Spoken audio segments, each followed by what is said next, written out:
Okay, we are live and recording. Thank you everybody who showed up here live today. There's so many of you. I'm so happy that we're all here together to culminate this energy of the power of a woman and just transform our own lives and the lives of everybody on this planet, because we all know it's time. We've all been hearing that call in our souls, and we're all awakening. We're all on our own journey of awakening, and it just keeps getting brighter and brighter and brighter as we go along. So now I'm going to do the screen share so that we can jump into this.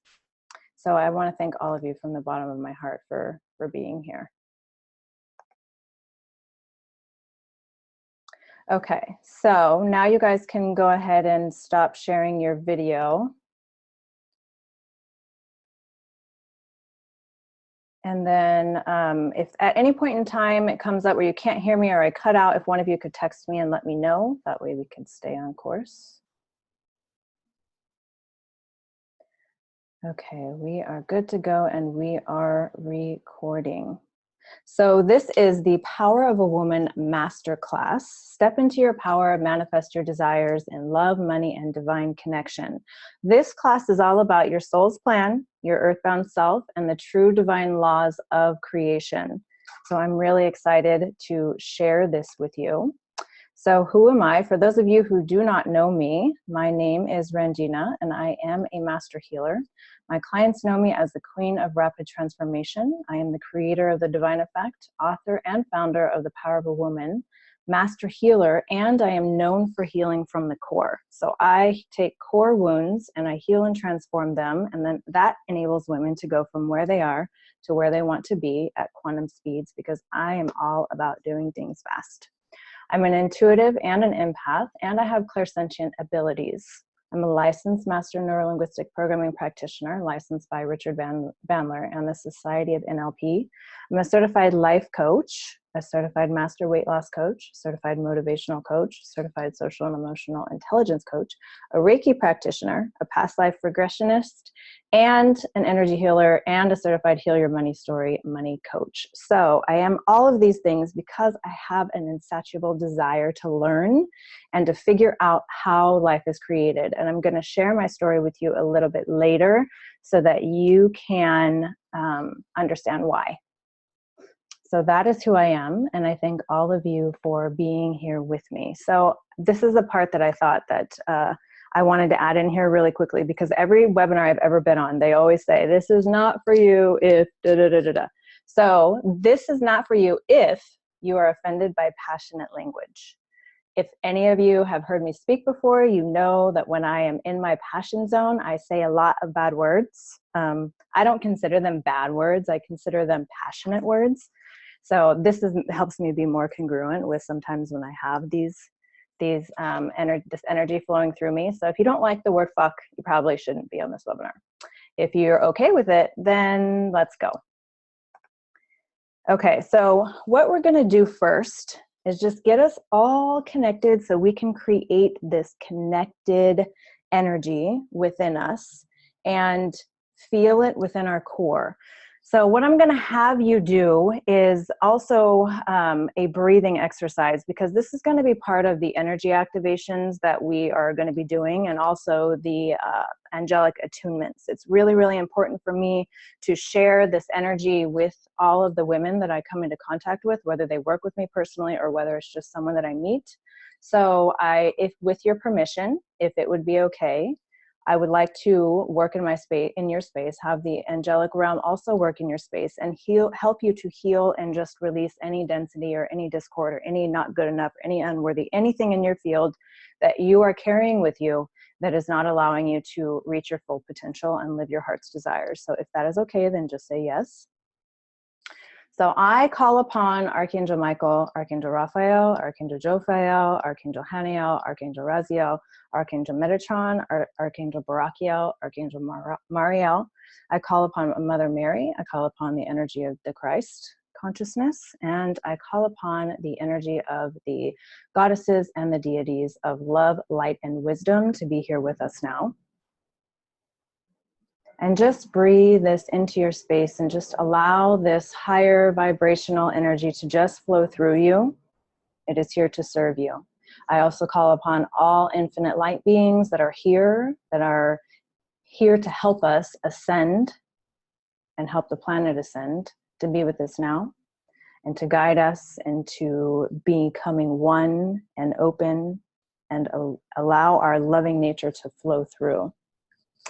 So I'm going to be going through a lot of different concepts. Some of them you may have heard before and some of them you may have not. I invite you to listen with an open mind and allow all that serves you to stay with you and all that doesn't to just pass you by. It may not be for you, it may be for somebody else. So surrendering your need to cling to any truth or untruth and allow your mind to be open and receptive to all of the new information that you are going to be hearing.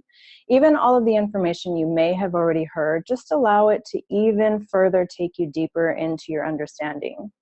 I invite you to open your levels of reception and your levels of perception. So you can do this by in your mind saying, I set my ego and my critical mind to the side for the purpose of expansion. So just let it all go out with the trash and allow yourself to be here and open. And let's just breathe into our hearts. So every breath that you breathe in, just allow yourself to be even more relaxed. And allow the angelic beings to dissolve any discord or density within you, within your field, within your life, and return it to the truth of love. So starting at your root chakra, we're going to breathe in the energy of red and allowing that to flow through. So with each breath in, breathe in red, and each breath out, breathe out red. And at the same time that you're breathing in this red color of security, of passion, of support, allow yourself to receive the white light of divine love that comes down from the center of the cosmos into the crown of your head, flowing down through each and every one of your chakras, down the base of your spine, out through your entire body and your energy field, down through your pelvis and your lower legs, all the way down through your feet into the center of the earth. And this is going to act as a channel for any energy that's ready to leave to just be sent down and be reprocessed by the energy of the Divine Mother. And now we ask Mother Earth to send her energy back up through you, her love, light energy through your feet, through your lower legs, your knees, your upper legs, your pelvis, your root, up through your sacral, your solar, into your heart, your throat, into your third eye, and back up, surrounding and protecting you and filling you with the love that she is and the transformation that you are here to create and the energetic support that she provides. You are supported from above and below. Now breathing in from the red light, now moving up to the orange light, which is your sacral chakra, your sacred sexuality. So breathe in orange and exhale orange. And as you breathe in orange, just allowing these lights, this light force energy to just flow through every cell of your body, aligning you with the truth of who you really are, allowing the density to be reprogrammed, to be dissolved, to just flow in the now. Breathing in your divine feminine sacred sexuality and allow the awakening to occur. And from that orange up into your solar, breathing in the yellow light. In yellow and out yellow. Engaging and standing in your power, knowing that you cannot misuse it, that you come from a place of love, and filling your field with this yellow light of power.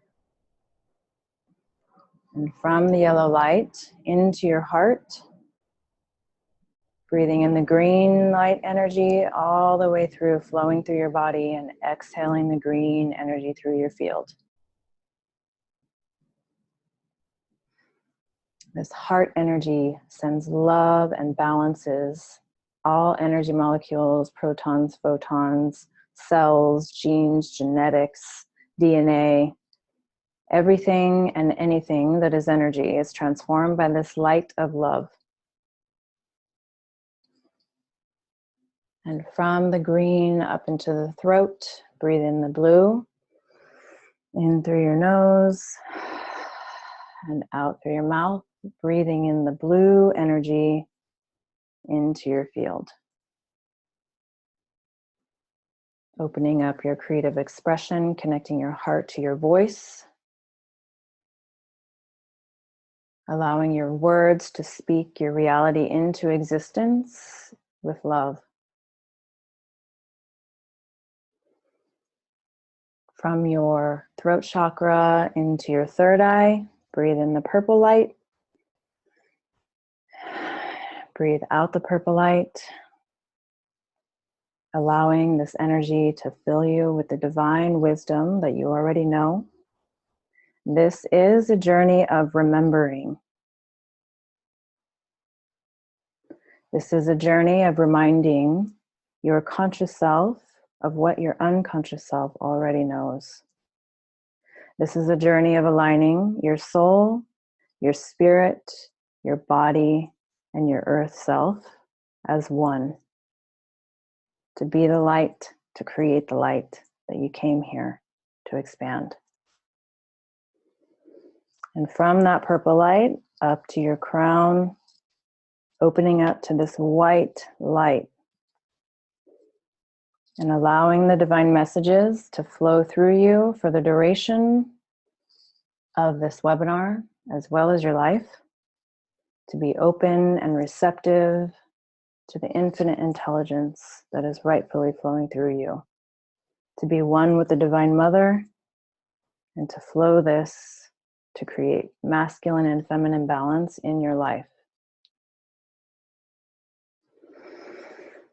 And we surround ourselves with the white light of divine love. Together in unity, we cut all hooks, cords, and attachments to any lower energy thought forms, frequencies, or experiences and dissolve them by the light of love. This space is a space of unity, of connectivity, of togetherness, of blessings, of passion. We join together as one to raise the consciousness of the collective to the light of love, to remembering the divine feminine power that is here to heal the earth.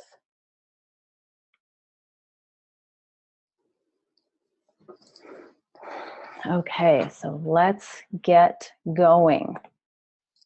So let's say a prayer. I'm going to say this. You can read along with me. Dear Sacred Divine Mother, I ask, allow, and receive my heart's desires manifest into my reality quickly, with grace and ease. I claim my power to create, and I go forward as a sacred divine manifesting queen. I invoke your sacred divine power, and I feel it coursing through my veins, for I am one with you, and you are everything. I use this divine sacred power to create my version of heaven on earth for myself and for the good of all.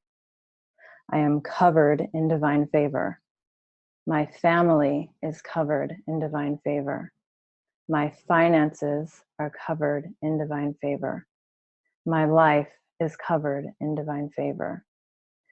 Divine favor goes before me and prepares moments of divine destiny, opens doors of opportunity, and blesses my life and all those I come into contact with. I summons the angelic light beings and all the forces of nature to support me on my path. I feel this happening now. I am deeply grateful for the blessings I receive in my life on a daily basis. Feel this gratitude in your heart. I bow in reverence, and my heart is filled with love. Thank you. It is done. Okay, so now we're going to get into it. So everyone just take a deep breath and make sure that you're sitting with your feet on the ground. so that we can be highly alert and awake during this. Okay, so you can see in the first slide, your soul's plan, your earthbound self, and the laws of creation. So I'm going to tell you a story about how I even discovered this book. So Dr. Michael Newton was a clinical psychiatrist. He was very hardcore. He was not into any kind of woo-woo or spiritual kind of medicine. He was more into the Western world of, clinical not hypnotherapy, but clinical psychiatry. He did get into hypnotherapy, but that's what he used his hypnotherapy for, was for his psychiatric patients.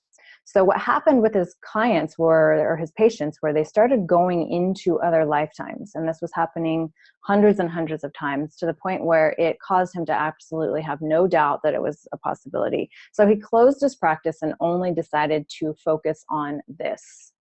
Now, the way that I discovered him was, I'm going to tell you, this is an amazing story. I'm actually going to do a video on it at some point because it really is amazing.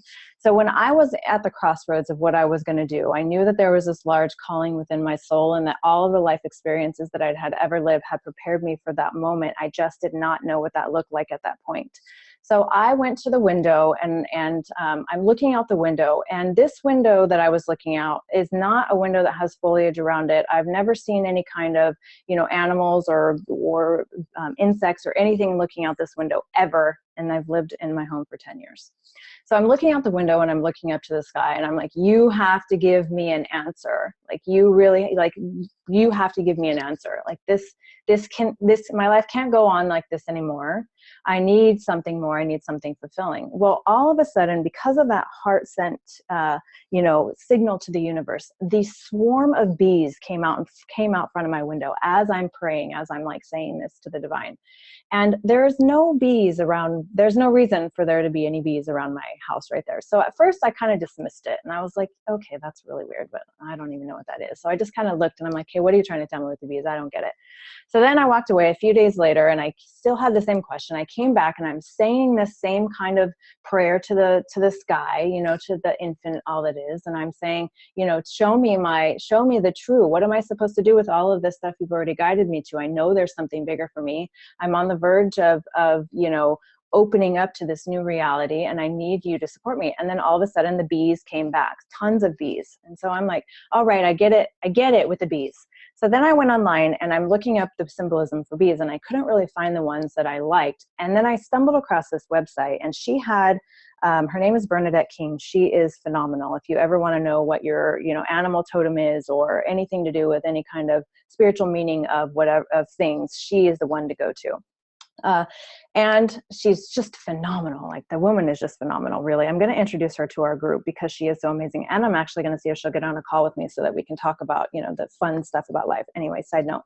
So as I'm looking up this stuff for bees, I go on her website, and it's like everything that she has an explanation for what the symbolism of bees were. She put the symbolization of all the different cultures. And she also had a Q&A at the very bottom, so you can leave a comment. Well, she was personally responding to these comments. And in one of the comments, she had said to a woman, she said, okay, well, I am also a medium, and this might sound weird to you, but this is the meaning for whatever it was. And I said, oh my gosh, she's a medium. I have to schedule with her. Now, this is a point in time when I had drained my finances. There really was, putting all this money into all these different businesses that I was into. I was living a really, really amazing life. I just was on that point. Money was one of my biggest teachers, and I'm also going to share that later on as well. And so I did not have the money to book her, and she's not expensive. I think she's like $50 or $100 for an hour or something. And so it was like, oh, okay, you're really pushing me here. Like, if this is what I'm supposed to do. And then I was just like, fuck it, I'm going to do it, because I knew that I needed to. So I clicked her page. I read about her. Her story resonated so closely with mine. And so I made an appointment with her. And as I'm talking to her, she's telling me all of these different things about what I came here to do. She's talking about the heart chakra. And she was like, I don't ever get symbolism, but for you, it was like a stone that was, neon pink, and it's the heart center. And she was talking about, do you heal women with breast cancer? And I was like, no, but I heal women who have broken hearts. And she said, okay, well, broken hearts is one of the causes of breast cancer, and that's what I see for you. And I'm like, okay. And then she was like, and then, something happened with your mom. I want you to know that your mother feels really guilty. And so I was like, what do you mean she feels guilty? I thought she was in heaven. Like when we die and we pass on and we go to heaven, how does she still have that guilty feeling? Because this was something that other psychics had told me too. And it kind of always frustrated me, because I'm like, Mom, you have to let go of this guilt. You can't keep holding on to it. My mom was a very sensitive and emotional woman.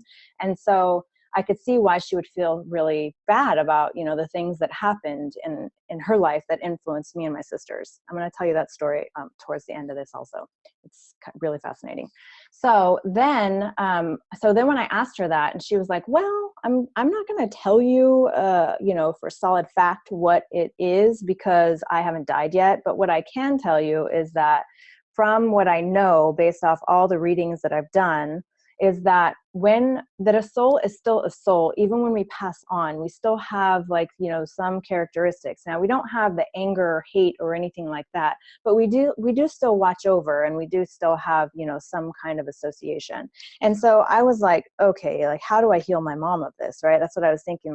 How can I, being in the physical plane, heal my mother of this guilt that she has? Because it is still hindering me and my sisters at that point.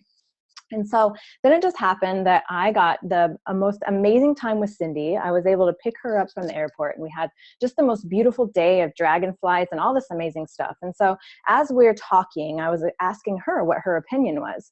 I'm like, well, what do you think about this? Because, it kind of makes sense to me, but I don't know. I have to really look into it. And so she was like, well, okay, there's this book that it's called, there's this book that I know about, and it is called Journey of Souls. It's by Dr. Michael Newton. You can look into it if that's what you think that would be good for you. So she tried to look it up on YouTube, couldn't find it at the time we were together. But then a few days later, I was able to find the whole audiobook on YouTube. And it was just 14 hours of this crazy information from thousands and thousands of studies of past life. Now, I already knew about past lives because of Dr. Brian Weiss. I was fascinated with him, and also Sylvia Brown, when she was a hypnotherapist way back in the beginning of her career. She discovered cell memory, which is when you have a birthmark and you had a traumatic death in another life, you'll have a birthmark there. Well, what she was finding in her studies was that the person would say their name, the day they were born, and how they died. And when her team would go back and research it, it always was exactly on point. Now, thousands of people, this cannot be a mistake, right? So then the same thing was happening with Dr. Michael Newton. So he was also going back and having his team check, and every one of them checked out to be 100% correct. So I know beyond a shadow of a doubt, not only in my own experience in my practice, because it started happening to me too before I even learned about Michael Newton. It was right after I learned about Brian Weiss. I had one of my clients go into a past life experience where she was in a tribe, and she was actually sisters with the boyfriend that she had at the time. And in that life, it was a she had to leave her. And so there was this crazy experience of being separated, and then one of them died. So they had to come back in this life and then rebalance that. But that was why they were having problems in their relationship. I'm going to touch on that in a little bit too, so you can kind of associate it with you and what you're experiencing. Now, some of the stuff you're going to have to keep an open mind with, and also allowing yourself to not base your judgments off what you've already learned, because 80 to 90% of the patterns that we have already running in our consciousness are limiting, and they're learned and conditioned from other people that we took on as truth, but then we have all this new information that we question. So anywhere that you're questioning any kind of, is this real or use that as an opportunity to go find out for yourself, not an opportunity to cast out judgment that it's not. So just surrender all of that, because I can feel some of the resistance. So let's just let that go and kind of flow through.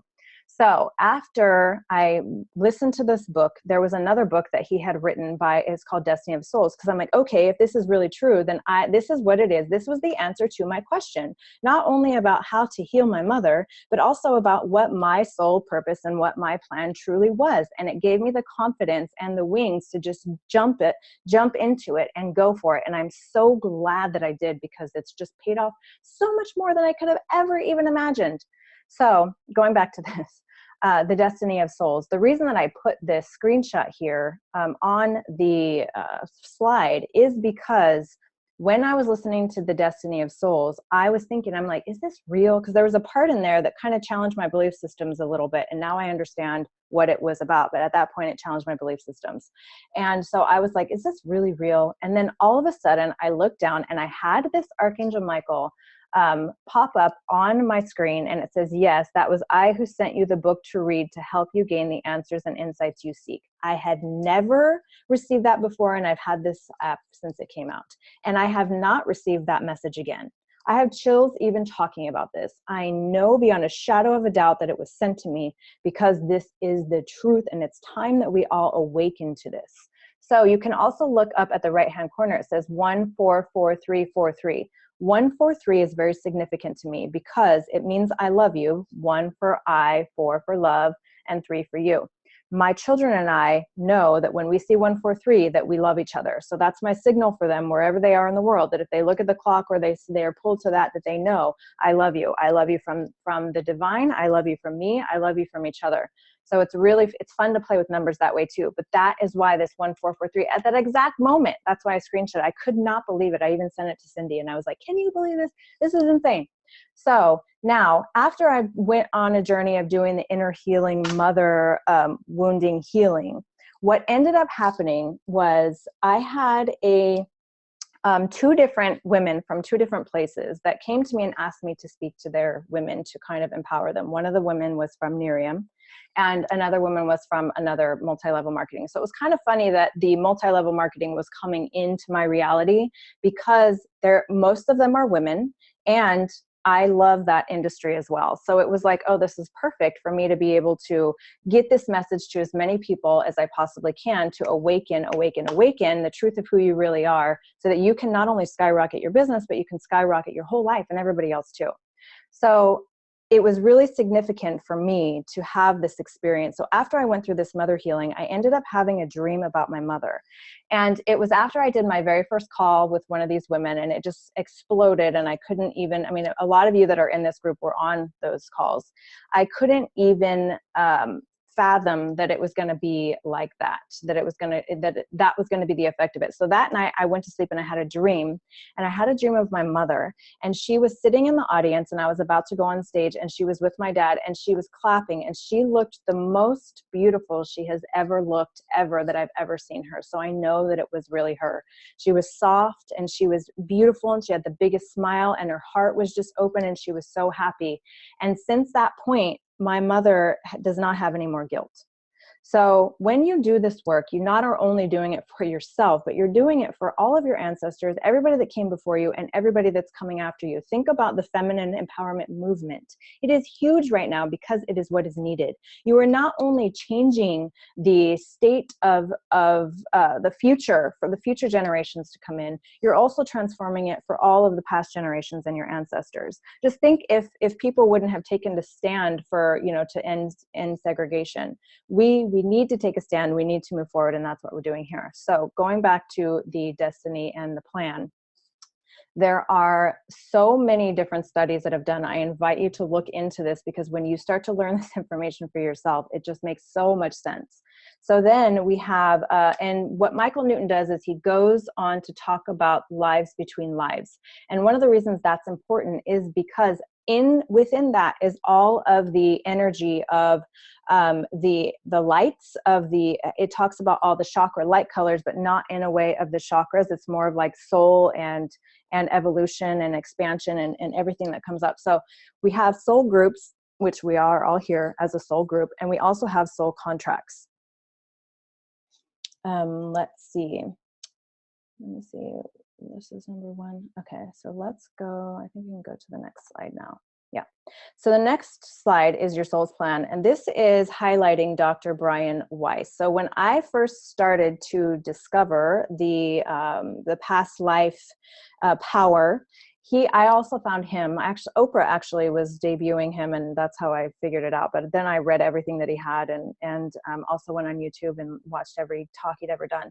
So he also was a clinical psychiatrist that had clients that started going back into past lifetimes. Now, his clients would come to him if they were having problems in their life, like with their partners or, you know, in their career and all of these things. And the one story that he told that really stood out to me was a story about a mother and a daughter. So in one, the woman came to him because she was having a lot of hard times with relationships. And when we have an imbalance with our masculine or feminine energy, or we have an imbalance with our mother relationship or father relationship, this forms part of our identity, which then shows up in our relationships in real time, in real form.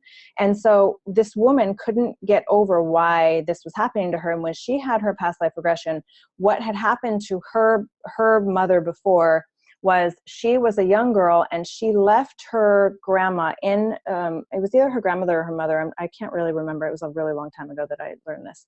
But she left her in the studio in Paris, and she went out and instead of checking on her grandmother, when she came back the next day, her grandmother actually died. So coming back into this lifetime, their souls wanted to balance that karma because it was an accident, and the daughter felt really sad about doing that. It was something she didn't really mean to. She just kind of put her external partying over her family principles. So in the next lifetime they came in, they would fight a lot.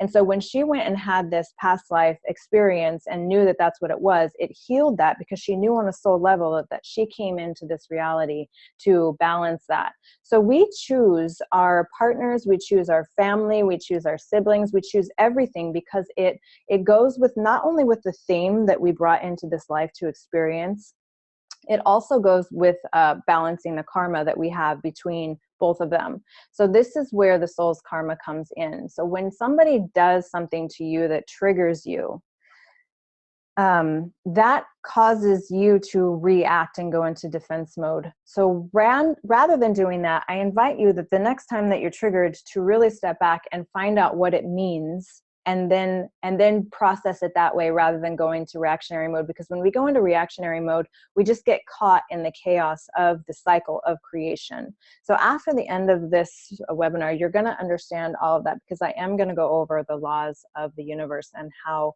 and why we continue to create the same year after year.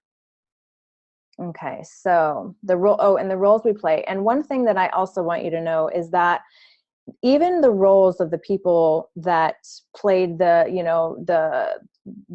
betrayer, or anybody that broke your heart, or any of that experience, those are usually members of your soul group that made an agreement with you before you came here to do that for you. It's one of the hardest roles to play, to be on that side of the fence and be the opposite of love. But it also is exactly what we need to evolve. So if you chose let's just say like me, you chose a husband that was a fighter, right? And you were constantly depowered. It's because you made a contract with that person, with that soul, to come here so that you could remember your power. Now, at the heart of most beings is love. At the very core is love. It's very rare that there's a black heart. So just remember that. That's something that's really important. Okay, okay, so I wanted to also talk about Robert Swartz, because he wrote Your Soul's Plan. He wrote this book called Your Soul's Plan. That book is also fascinating and amazing. It is on Audible. If I were you, I would download it because it makes so much sense on everything. So one of the stories he told was a story of a bombing. There was a girl whose destiny was to be a healer and be the light to the world. And when we come into life, we have two potential life paths. We have our shadow side, we have our dark side. Sometimes they intermix because they have to get us to to get us to the light side. Now, our potential, because when we come here, we get conditioned out of our light. You know, it goes away, and because our society does not support that. And so we tend to fall into the shadow side, which is, I don't want to say, it's not dark side, it's the shadow side. It's the other potential life path that you created for yourself before you came here, which is very difficult, but it's designed to get you back into the light path. So this girl was on a journey to be a healer, to be a light worker, and she wasn't necessarily full on flowing through that. So what ended up happening was she had made a contract with another soul who was the bomber to wake her up and kind of create this experience for her so that she could fully live in her what she came here to do, and also to be a teacher of peace and love and light over hate and destruction. And so she was bombed. She walked into a mail USPS or something, and opened a package or got a package, and she was bombed. And so when he explains this in the book, it makes sense, because we choose these different points of pain to wake us up, to learn, and to heal, right? So every single thing that you've ever experienced in your life has been on purpose for the most part. And even in the interviews of the souls that actually did this, it is true that it was agreed upon. And the one who was the bomber was not punished or any darkness, because he was the one that did the hardest thing by having to be that role and play that story. So we have to be conscious of the roles that we play and the soul contracts that we have, and also allow this to really help you to understand this is not your first lifetime. You do not have all this wisdom and all this experience just because you were born once. That's not reality. Now, reality is that you could have divine wisdom flowing through you all the time and come into this earth experience with that. More than likely, you've lived lots of lifetimes, and for the experience, because that's what we come here for. We are souls desiring to expand. So we come here on this earth to expand and to experience. So I'm hoping that the way that I am presenting this to you will help you to understand, also to have forgiveness and compassion for those in your life that you feel like betrayed you. Because once you do that, and once you step into that, you soften the energy and allow more love to flow, which then will allow you to create your life by your design. It also helps you to forgive yourself and to forgive other people. And when you can do that, then you return to your power. Okay, so let's go to the next slide. So your soul's plan was that you were born to create. You were born to overcome tragedy. You were given a GPS with your intuition to guide you into where you are supposed to be. Now, you know as well as I know, when we don't listen to our intuition, bad shit happens most of the time. We either A, need to learn from that lesson, or B, we need to learn from that lesson. Now, when you can have the lesson and already know and use your intuition to go the other way, it's a completely different life experience. You did not come here to be kept from harm. You didn't come here to be protected and nurtured and not have every single, and have every single thing aligned for you on a silver platter. There's no learning in that. We didn't choose that because that was going to be the easy way. We came here to express ourselves in fullest form, to expand. We came here to be a creator. So becoming conscious of this. There's another story that I want to share with you about us remembering who we truly are. So we were driving in the car, and my son likes to remove the top strap of the seatbelt from him. And my daughter, who's older than he is a mother hen. So she's like always really like making sure everyone has their seatbelts on and everything's good to go, and we're all safe. And he was in the back seat, and he had his top strap off, and he has his head out the window, and one of his little friends was sitting in the back seat. And she turns around and she's like, "Deegan, put your seatbelt on." And he says, "I don't have to put my top seatbelt on, Kia. I'm protected by the archangels." And then he still puts his head out the window. And she just looked at me. She's like, "Mom." And he calls her Kia because when he was little, he couldn't say Kaylee. All he could say was Kia. So it's kind of just become her nickname. And that's what everybody calls her. Like, her name is Kia. It's really cute. But in that moment, what I thought was, he really believes he's protected by the archangels, which is amazing because he is. And then his friend looks at him and he goes, "By the what? You're protected by the what?" And he looked back at him and he's like, I don't have to tell you. And if I have to tell you, you should probably learn about it. And then he turns back around, and I'm looking in the rearview mirror, and I could see his little friend, and he is just like looking, and he kind of like has an inquisitive look on his face, and he's looking out the window at the stars. And I was thinking in my mind, I'm like, this is what happens when we're younger, when we're not fully grounded in this, when we are only ourselves, when our parents are not supportive of this, or they don't know themselves, so they can't be, it becomes conditioned out of us, right? It could have been so easily that his friend would have made fun of him, or he would have said something about, you know, being a sarcastic person about, you know, what are the archangels? Those aren't real, da da da da da. It's the same thing as like if we had, you know, imaginary friends, oh, those aren't real. Or, oh, if we see things, you know, floating in the atmosphere, if we see angels or whatever, oh, that's not real. So it slowly becomes conditioned out of us because we are not grounded in this solid form of what it really, really is. And we lose our connection to spirit, and we become earthbound. We become earthbound, and we look to matter as truth because that's what's real in front of our face. So we lose our connection to the divine. And because that happens, it causes us a lot more strife than was naturally intended for it to happen. We don't, you know, when we're told like, you don't see that, or that's not what it is, you begin to believe it. So I say to throw all that shit out the window, because it's time to turn that back on. You must believe in the magic for your life to become magic. And you must remember that there are angels that are all around you dancing with you in order for that to become your life. Remember that. So setting everything everybody ever taught you about the divine, about source, about spirit to the side, and connecting into your own truth and knowing that it is real. It is all very, very real. And we don't have to see it in order to believe it. You knew when you were little, you did it. If you fell down when you were attempting to walk, you just got back up and kept walking. You didn't let any conditioning stop you. So I invite you to begin there again, not to let any conditioning stop us. When we're born into this life, we know that we're going to experience triumph. We know that we're going to experience tragedy. We know that it's going to be a roller coaster. But we also know that we have what it takes to come back into the truth of who we really are, connect to our higher self, and heal that shit so we can move on. Like really, really seriously. So it's time, it is time to remember. Okay, so now we're going to get into the laws of energy side of things. So let's just take a deep breath and just let all that flow in and flow out.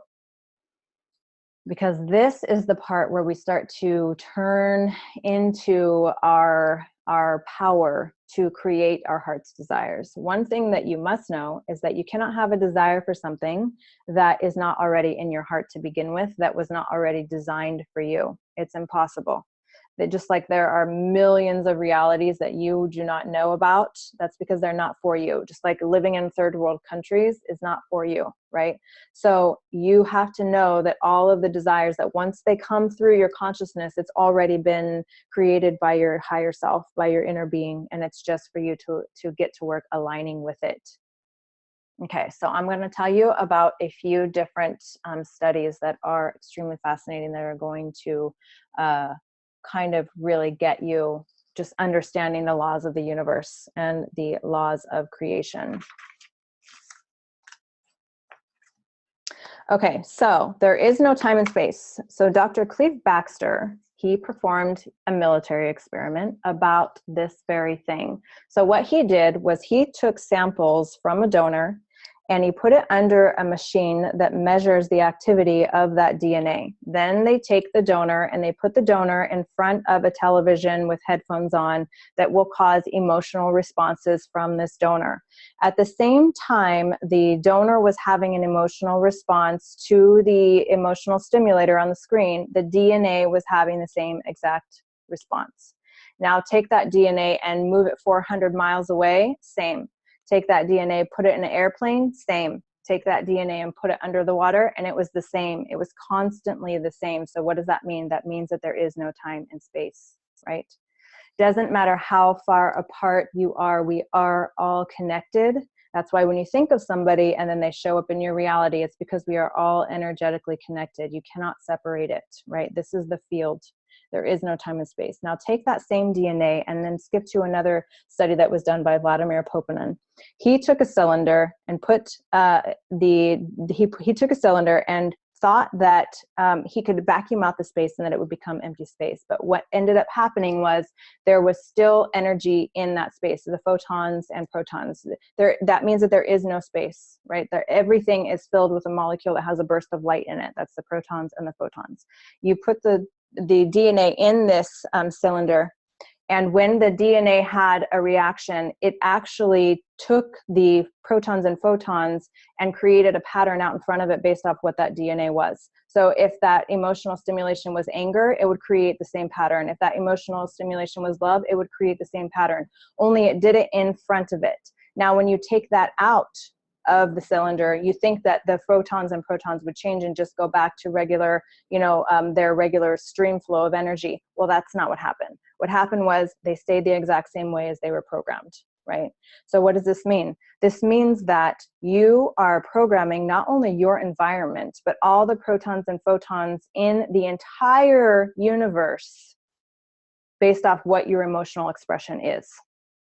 Like when you walk into a room that there's just been a fight, you can feel it. And you can feel it because the energy of the room, the protons and photons, are programmed with that energy, which then goes out into the laws of the universe and it must bring back what it is, what it's programmed for. That's the law of cause and effect, the law of attraction.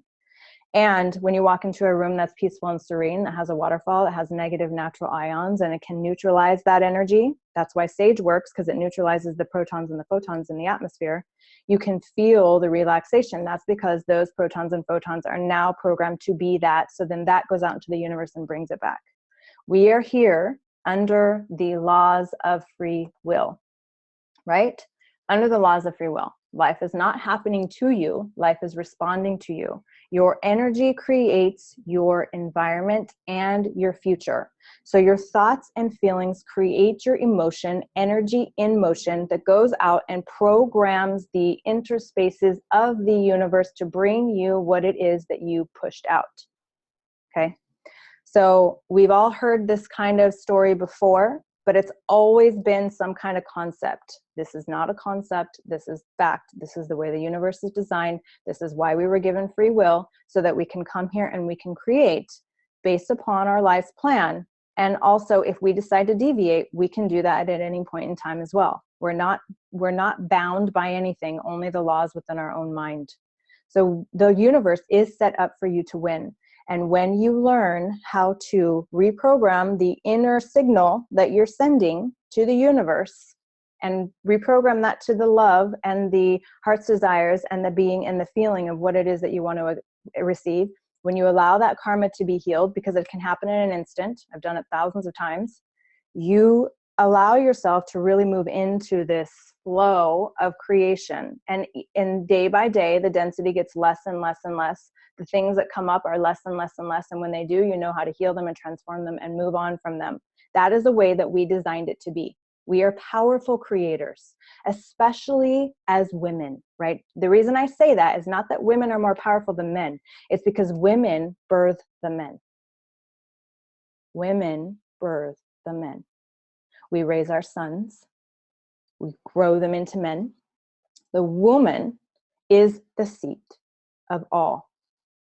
So this is why my purpose is to help women, because through helping women, I help the children. Through helping the women, through helping the children, I help the world. Which is funny that I do a lot of inner child healing. Okay, so then understanding those concepts, fully allow yourself to grasp them and really know them. This photo was shared in the group. Thank you. I think it was Kimberly that shared it. Oh my gosh, it's so beautiful. It just spoke to me and it's perfect for this. So then we're going to move on to the next part of this, which is about Dr. Elizabeth Targ, distance healing. And I'm going to show you how the distance healing and all the healing is scientifically proven. So Elizabeth Targ had study groups, right, where she took patients that were basically on their deathbed. They all had AIDS. They were going to die. And she got together world healers and had them heal the patients through distance healing, just with their name or just with a picture, not even knowing. And the patients had no idea that this was happening. She had study group A, study group B. Study group A was the ones that were prayed for. Study group B was not. What do you think happened? The study group A of the ones that were prayed for and sent healing energy, all of their T cell count went up. None of them died. they were all getting healthier, and they didn't even have to know that these healers were healing them. What do you think happened to the group of study group B? People were dying, they were getting worse, their conditions were worsening. Now, this study has been duplicated hundreds of times by different people, and it is all the same. In the field, I highly recommend this if you have not downloaded this. This book is phenomenal. It's very, very scientific, so it's kind of hard to pay attention if your brain isn't really left brain wired. So listening to me give my synopsis of it is probably, if you're more creative, is going to make more sense to you. Also, she has a book called The Intention Experiment, which is also another scientific based book.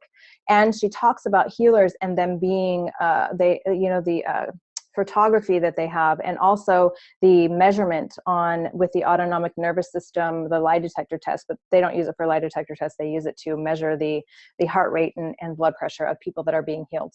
And all of them have higher markings when they're being healed, because they train them to heal them in intervals. And so every single time those healers would begin to heal the patients, their heart rate and their pressure would be either relaxed and flowing, or their heart rate would raise a little bit. So it was a clear indication that it didn't matter what time of day. It wasn't that they were remembering the time of day, it was that they were really being healed. This is why distance healing really, really works. Okay, here's another one. So Dr. David Hawkins, he wrote a book called Power versus Force. And one of the studies that I absolutely love, and this is why I teach muscle testing, is because he had organic apples and inorganic apples.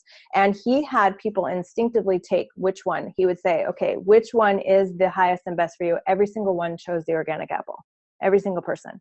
If he tried to give them the apple that was inorganic, they wouldn't want it. And we don't know why, right? But when we listen to ourselves, when we listen to that internal nudge, and the very first inclination that you get is the right one. All the other stuff is learned and conditioned, questioning all the stuff that we do. He also did this with envelopes of sugar. That is also a fascinating book. There's another part in that book that he talks about fish. So in the ocean, there are many schools of fish. Well, these two different schools of fish were miles and miles away from each other. And when the first school of fish got to a predator, they attempted to turn around and swim away. Obviously, they were overtaken. But the school of fish that was 2 miles away turned around and went the other way too, because they're communicating with each other, right? This is why, again, when you think of someone, they come into your reality. This is why you can bring someone into your reality based off the law of attraction, but because of law of free will, you cannot make them stay, right? So you have to learn how to use this energy to kind of flow with, so that we can create our realities. There is, so moving on to the next study, which would be the biophotonic emissions. And this is by Dr. Fritz Albert Popp. And this one I decided to include in this because there is a light force that is in each and every one of our cells. And that light force communicates with the other light force within each and every one of all the other cells. In every living thing within the cells, there is a light force. Even in your chair, even on your table, all the molecules, there's a light force within there, and the light force communicates with other light forces. Now, in the body, when we're under a state of stress, our immune system shuts down for 5 hours. So 5 minutes of stress is 5 hours of shutdown. 5 minutes of love is like 5 or 6 hours of open expression. So remember that. This is why there's so much stress-related disease. And this is also why I think it's like 1 out of 4 women die of heartbreak disease, because when we are sad, that's where we shut down in our heart. Also, if we have sacred sexuality issues, we shut down in our ovaries and our uterus, and then that's when cysts and all of that other inflammation and just discord happens, because the biophotonic emissions, the communication with cells, cannot communicate with each other anymore, because when when you're sick or when you're not feeling good, your immune system shuts down, it coils tightly. Even in the experiments with Cleve Baxter and Vladimir Poponin, when the person would be in an emotional state of stress, the DNA would literally coil. So that's what happens in our bodies. It literally coils. And when that happens too much, it kills certain cells, and then cells start reading and multiplying as mutant genes, and then disease is born, right? Disease is born. So this is not just about healing your own stuff. This is about really becoming physically healthy. I'm going to go in and talk a little bit about emotional fat storing as well. So when we go back to this biophotonic emissions, when our cells are communicating with each other in coherence, it's like a symphony. They're all playing different instruments, but they are all in unison together. That's how it's designed. And when your body is in a state of love, that's exactly what's happening. So the laws of love in the universe. So love is not only an expression. It's not only something that you give out. Love is actually the healing force of the entire planet. God is love. And so we all know that, this is one of the reasons why the divine effect works so well, because it is love. It is the love frequency. Our subconscious mind knows that. It even works on atheists, because we know that light force within us is the light force that is the healing energy. And when we're cut off from it, we go into more of our shadow darkness side. Why do you think it's always depicted as dark and light? Because that light force is the light of love. It is the light of healing. So I'm going to tell you about Bruce Lipton's experiment. What he did, and I'm just going to give you a little part of it because it's really long, but what he did is Dr. Bruce Lipton, he's phenomenal. If you don't know about him, he wrote a book called Biology of the Belief. If you have any kind of physical ailments or genetic or anything like that, I highly recommend that book. It'll completely transform everything you believe about it, and only then can you then heal it, when you transform your beliefs. Okay, so what he did was he had petri dishes, and he took stem cells and he put stem cells in the petri dishes, and stem cells start dividing, like 2, 4, 8, 12. So they just keep dividing and keep multiplying that way. In one petri dish, he injected cortisol, the stress hormone. And what happened to those cells was they all began to not only die, but then they would start to produce as mutant genes and read as mutant genes, and then cancerous cells would form. And the other petri dish, he injected oxytocin, which is a love hormone, which we can generate from our brains, which, by the way, cannot be done by a supplement. You actually have to do this with your heart energy to create that homeostasis balance in your brain. So what he did was he injected it in the dish with love. And what happened to those cells is they started multiplying and dividing even faster and quicker and stronger and healthier. So he thought, okay, well, what am I going to do with these 6 cells? What am I going to do? What if I took oxytocin and injected it into the 6 cells? I wonder what would happen. So he injected oxytocin into the 6 cells, and what do you think happened? They all returned to the normal functioning operating systems. They all had the biophotonic emissions where they were communicating with each other. Mutant genes returned to normal genes. The cancerous cells died. It became just the same as the dish that had only the oxytocin in it. So what does that tell you? Not only does that heal us, but you heal others, just like the distance healing. That's the love energy that's being sent to heal others. When you have a plant that is sick or unhealthy, if you just use your hands and send energy from your heart to this plant and see it as growing, it will grow. So this is the energy that heals everything. It heals all. This is also, like I said before, the energy of the divine effect and what I do. So when we have experiences, our brain does what's called the Gestalt principle, where it solidifies a root. So if you had a trauma, let's just use the example of, let's say you had your heart broken when you were younger, right? And that heartbreak, was rejection, right? So every other time you experience anything that was even similar to rejection, it would link it to this experience. And the reason that it does that is because it wants to keep you safe. So how does it know to keep you safe? To keep you away from that thing, which is the male figure, or the female figure, whatever gender you are, that was the initial hurting point. Now, it doesn't matter if it's the same person or not. It's like if you stick your finger in a light socket, your brain is going to tell you to stay away from all light sockets. It does the exact same thing with relationships. It does the exact same thing with careers. It does the exact same thing with your level of success. If you have had failures, or if you've never been able to really accomplish anything and you don't have that firm, solid belief system down, your brain will try to keep you away from it by causing you to have negative thoughts about it. If you have negative thoughts about it, then you'll go the other way. It's the same thing with relationships. That's why we sabotage our relationships. So when your brain creates this chain link of events in your mind, it stems all the way back from the root cause, which could be other lifetimes. So we bring in this stuff with us, not only to heal it and triumph over it, but to then turn it into tools for us to live a better life and help more people. We also it also creates more like experiences like that because of the law of attraction. So there's a fine line between getting pulled into the cycle, the hamster wheel of negative attraction and negative creation, and stepping back into your power and your soul's purpose and healing all of that stuff, and then moving forward from a solid foundation, moving forward from a place of peace and love and strength, and a healed healer. Like that is what the design is to be, not a wounded healer, a healed healer. So getting back to that. When you also does the same thing when you have a really good experience, it will link all good things to that. So if you buy an amazing outfit from this one store and you just love it and you feel good in it, your brain is always going to think that there's going to be amazing outfits at that store. So it's kind of like associating that. It's the power of association. Well, because our memories are malleable, which means that 40 to 60% of what you remember from when you were little is true. All the rest of it, your brain doesn't need to remember, so it lets go of that information. This is why they say most of your memories are made up, because not that they're made up that the thing didn't happen, but you're perceiving them through your own lens, which is a perception. And if anybody else living that experience would have a different perception. Now, this actually helps us because memories are malleable, they're easily to transform. This is why the divine effect works, because it breaks the Gestalt principle of those chain link events and replaces it with love and returns it to love. And then your brain creates a positive association with whatever it is. I don't care if it's PTSD. I mean, I've had, sexual trauma, I've had abuse, I've had all kinds of things. When you are, in my healing practice, healing other people also that I've experienced myself.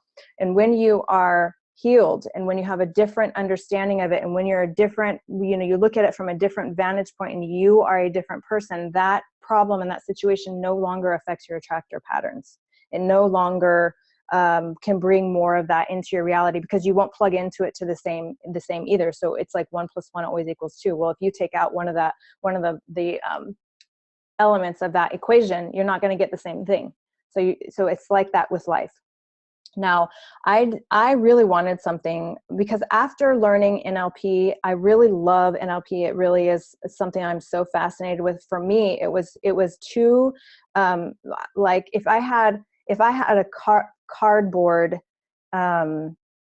house versus a cake, like with everything that I wanted on it. That's how I felt. I felt like NLP was, I felt it wasn't angelic enough for me, and it didn't have enough of the divine feminine for me in it. So that was one of the reasons I went and created my own version of what NLP is. So the divine effect is a blend of hypnosis. It's a blend of NLP. It's angelic. It's divine feminine. It's all of that energy. And I get very, very quick results that last using it. Okay. So now I want to help you to understand how that's what we just talked about. The law of love, the divine effect. Okay, so we're all caught up there. Now I want you to understand your earthbound self. Okay, so this is the other part to all of this. So your earthbound self is the part that gets caught up in the density and in the darkness, right? This is the part that has been disconnected from the light because of conditioning and trauma. Sometimes we do this on purpose. Sometimes we disconnect from the light because we need the lessons of the darkness to grow as a spiritual being.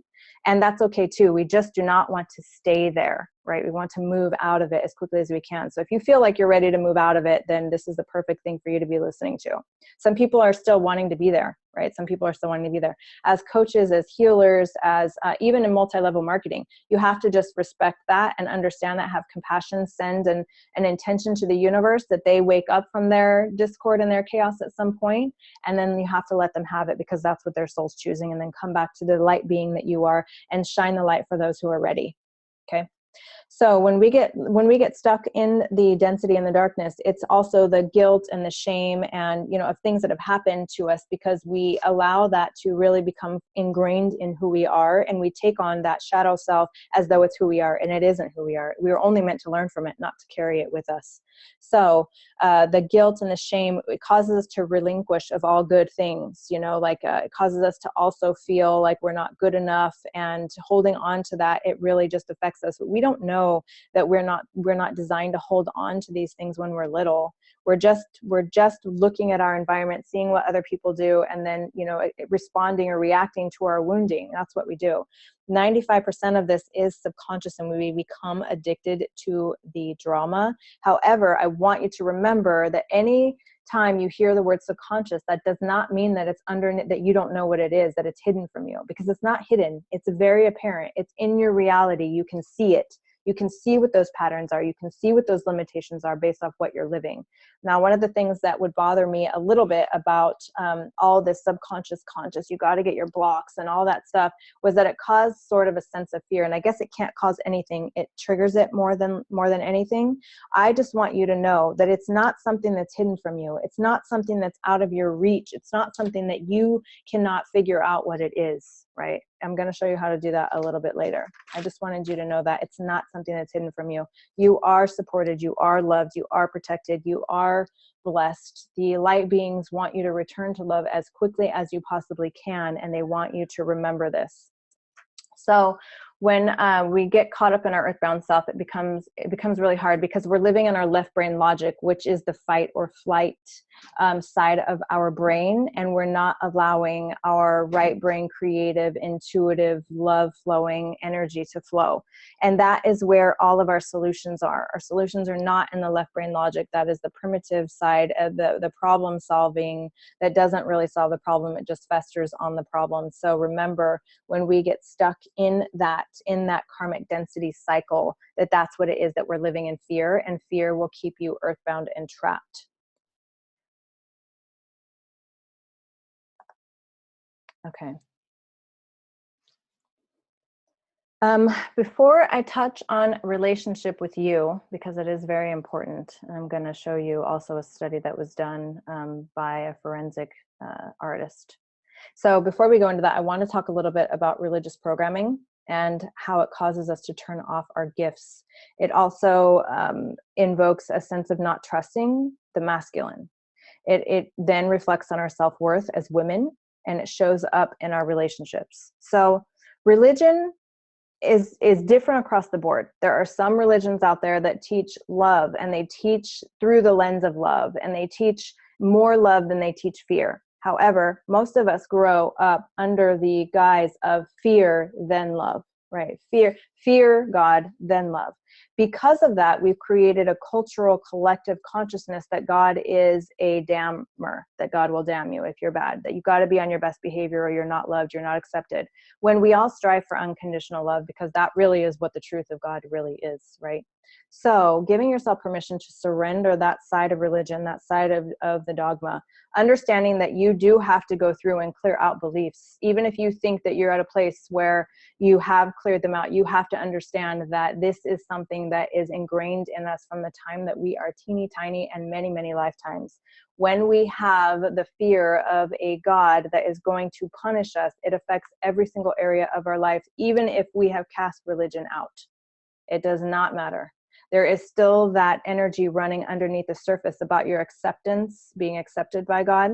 Now, what trips us up is that we want to love God. We want to be loved by God. So we are not willing to face the limiting beliefs that we have around God, because we go into our state of defense and protective mode about, I love my God.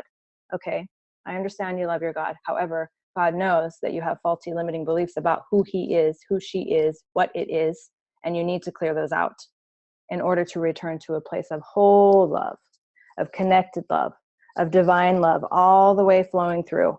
Because once that happens, your masculine energy transforms, your self-worth as a woman transforms, and your relationships with men transform. So that's something that I wanted to notate here, especially all of us light workers. That was a journey I had to go on because it was so dark. I completely rejected. I'm going to tell you that about that story later. So your higher self and your inner being is designed to be in the lead, and it's time to flow back into that. So what I want to talk about now is going to be your relationship with you and the false identity and how it is created. So let's see. I don't know how long we've been. Oh, wow. We've been going a while. Okay. So maybe we'll take a few minutes to take a water break. So if anybody just maybe stand up and stretch yourself and kind of touch your toes, maybe drink a little bit of water.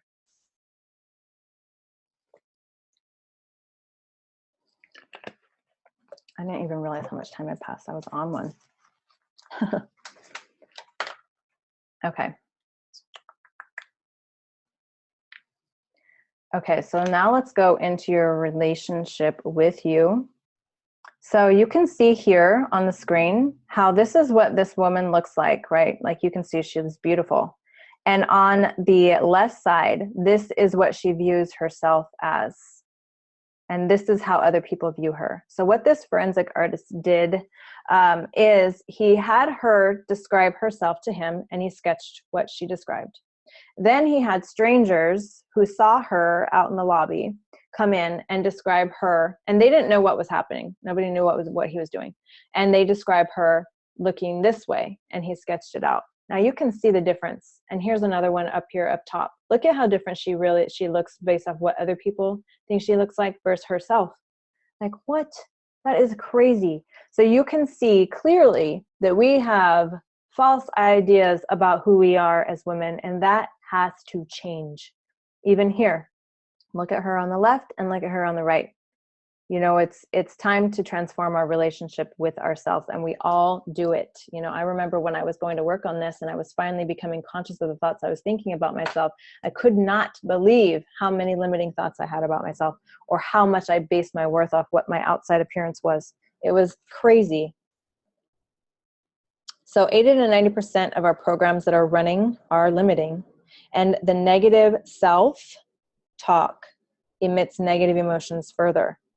And it also further ingrains brain patterns. And remember, energy is in motion. So every negative thought you have about yourself releases not only an emotional toxin, but also further ingrains those patterns. So you have to do the work.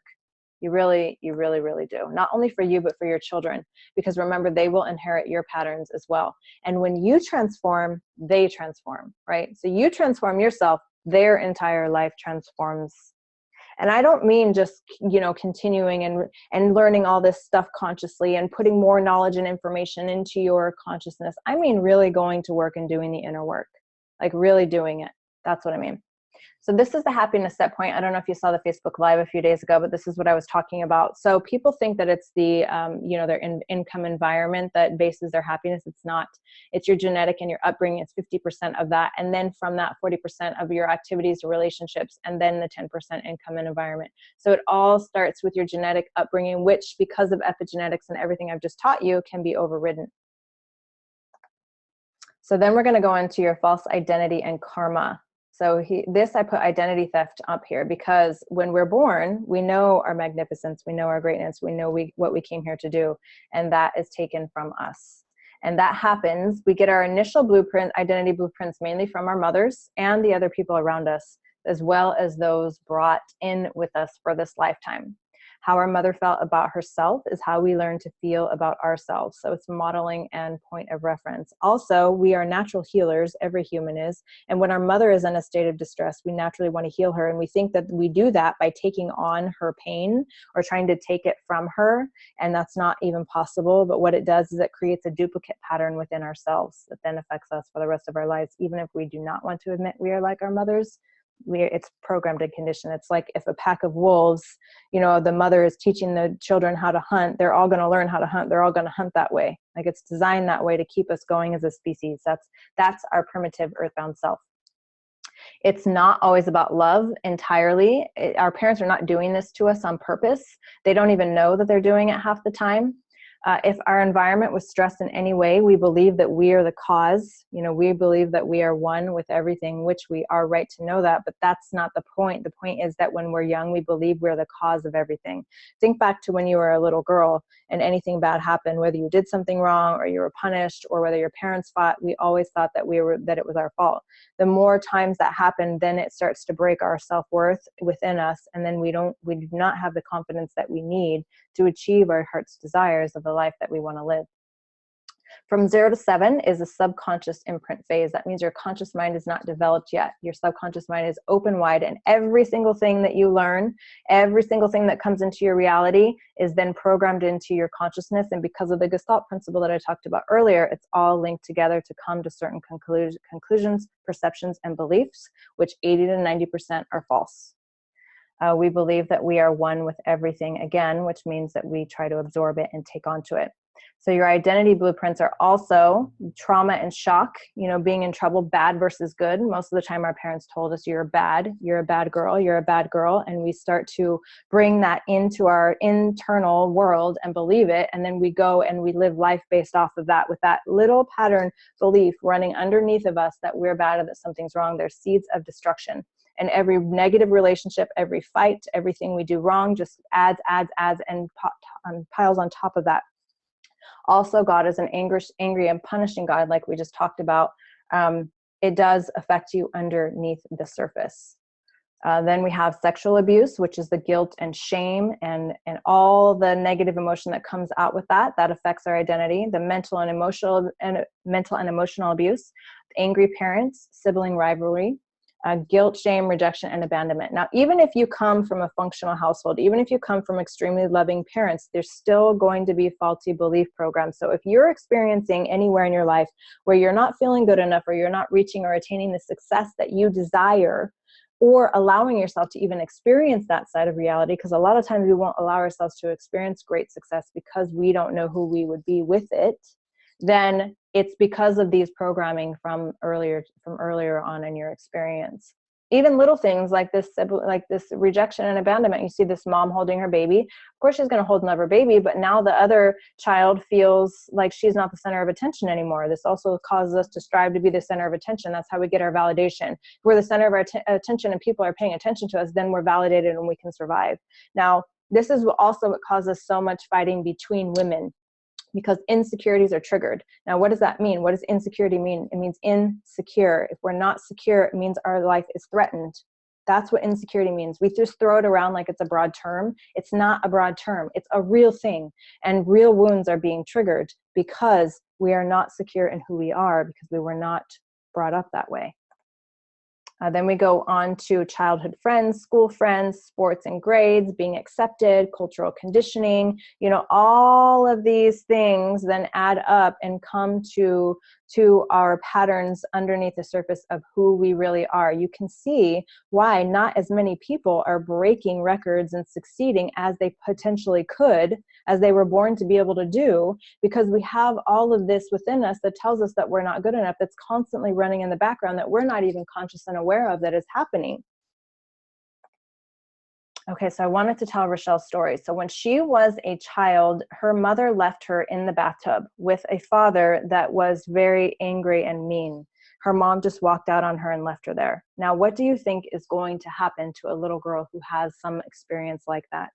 Her learned identity is that there's something wrong with her and that she's unwanted. So this is going to show up in her relationships. And any area that you really, really want something and it's not happening, it's because there's wounding there for you to heal. Now, remember that we bring this stuff into us and we choose these things to happen because there is the sacred gift of learning, and there's that pot of gold within that experience that we then transform from being an immature, wounded expression to a mature, flowing expression, which then helps us and creates strength. It's like when you get cut, it builds scar tissue and it's stronger. This is the same thing as what happens with our previous traumas. Now, the key is to be aware of that so that you can allow the healing to transform, so it's not continuously affecting you in your current reality.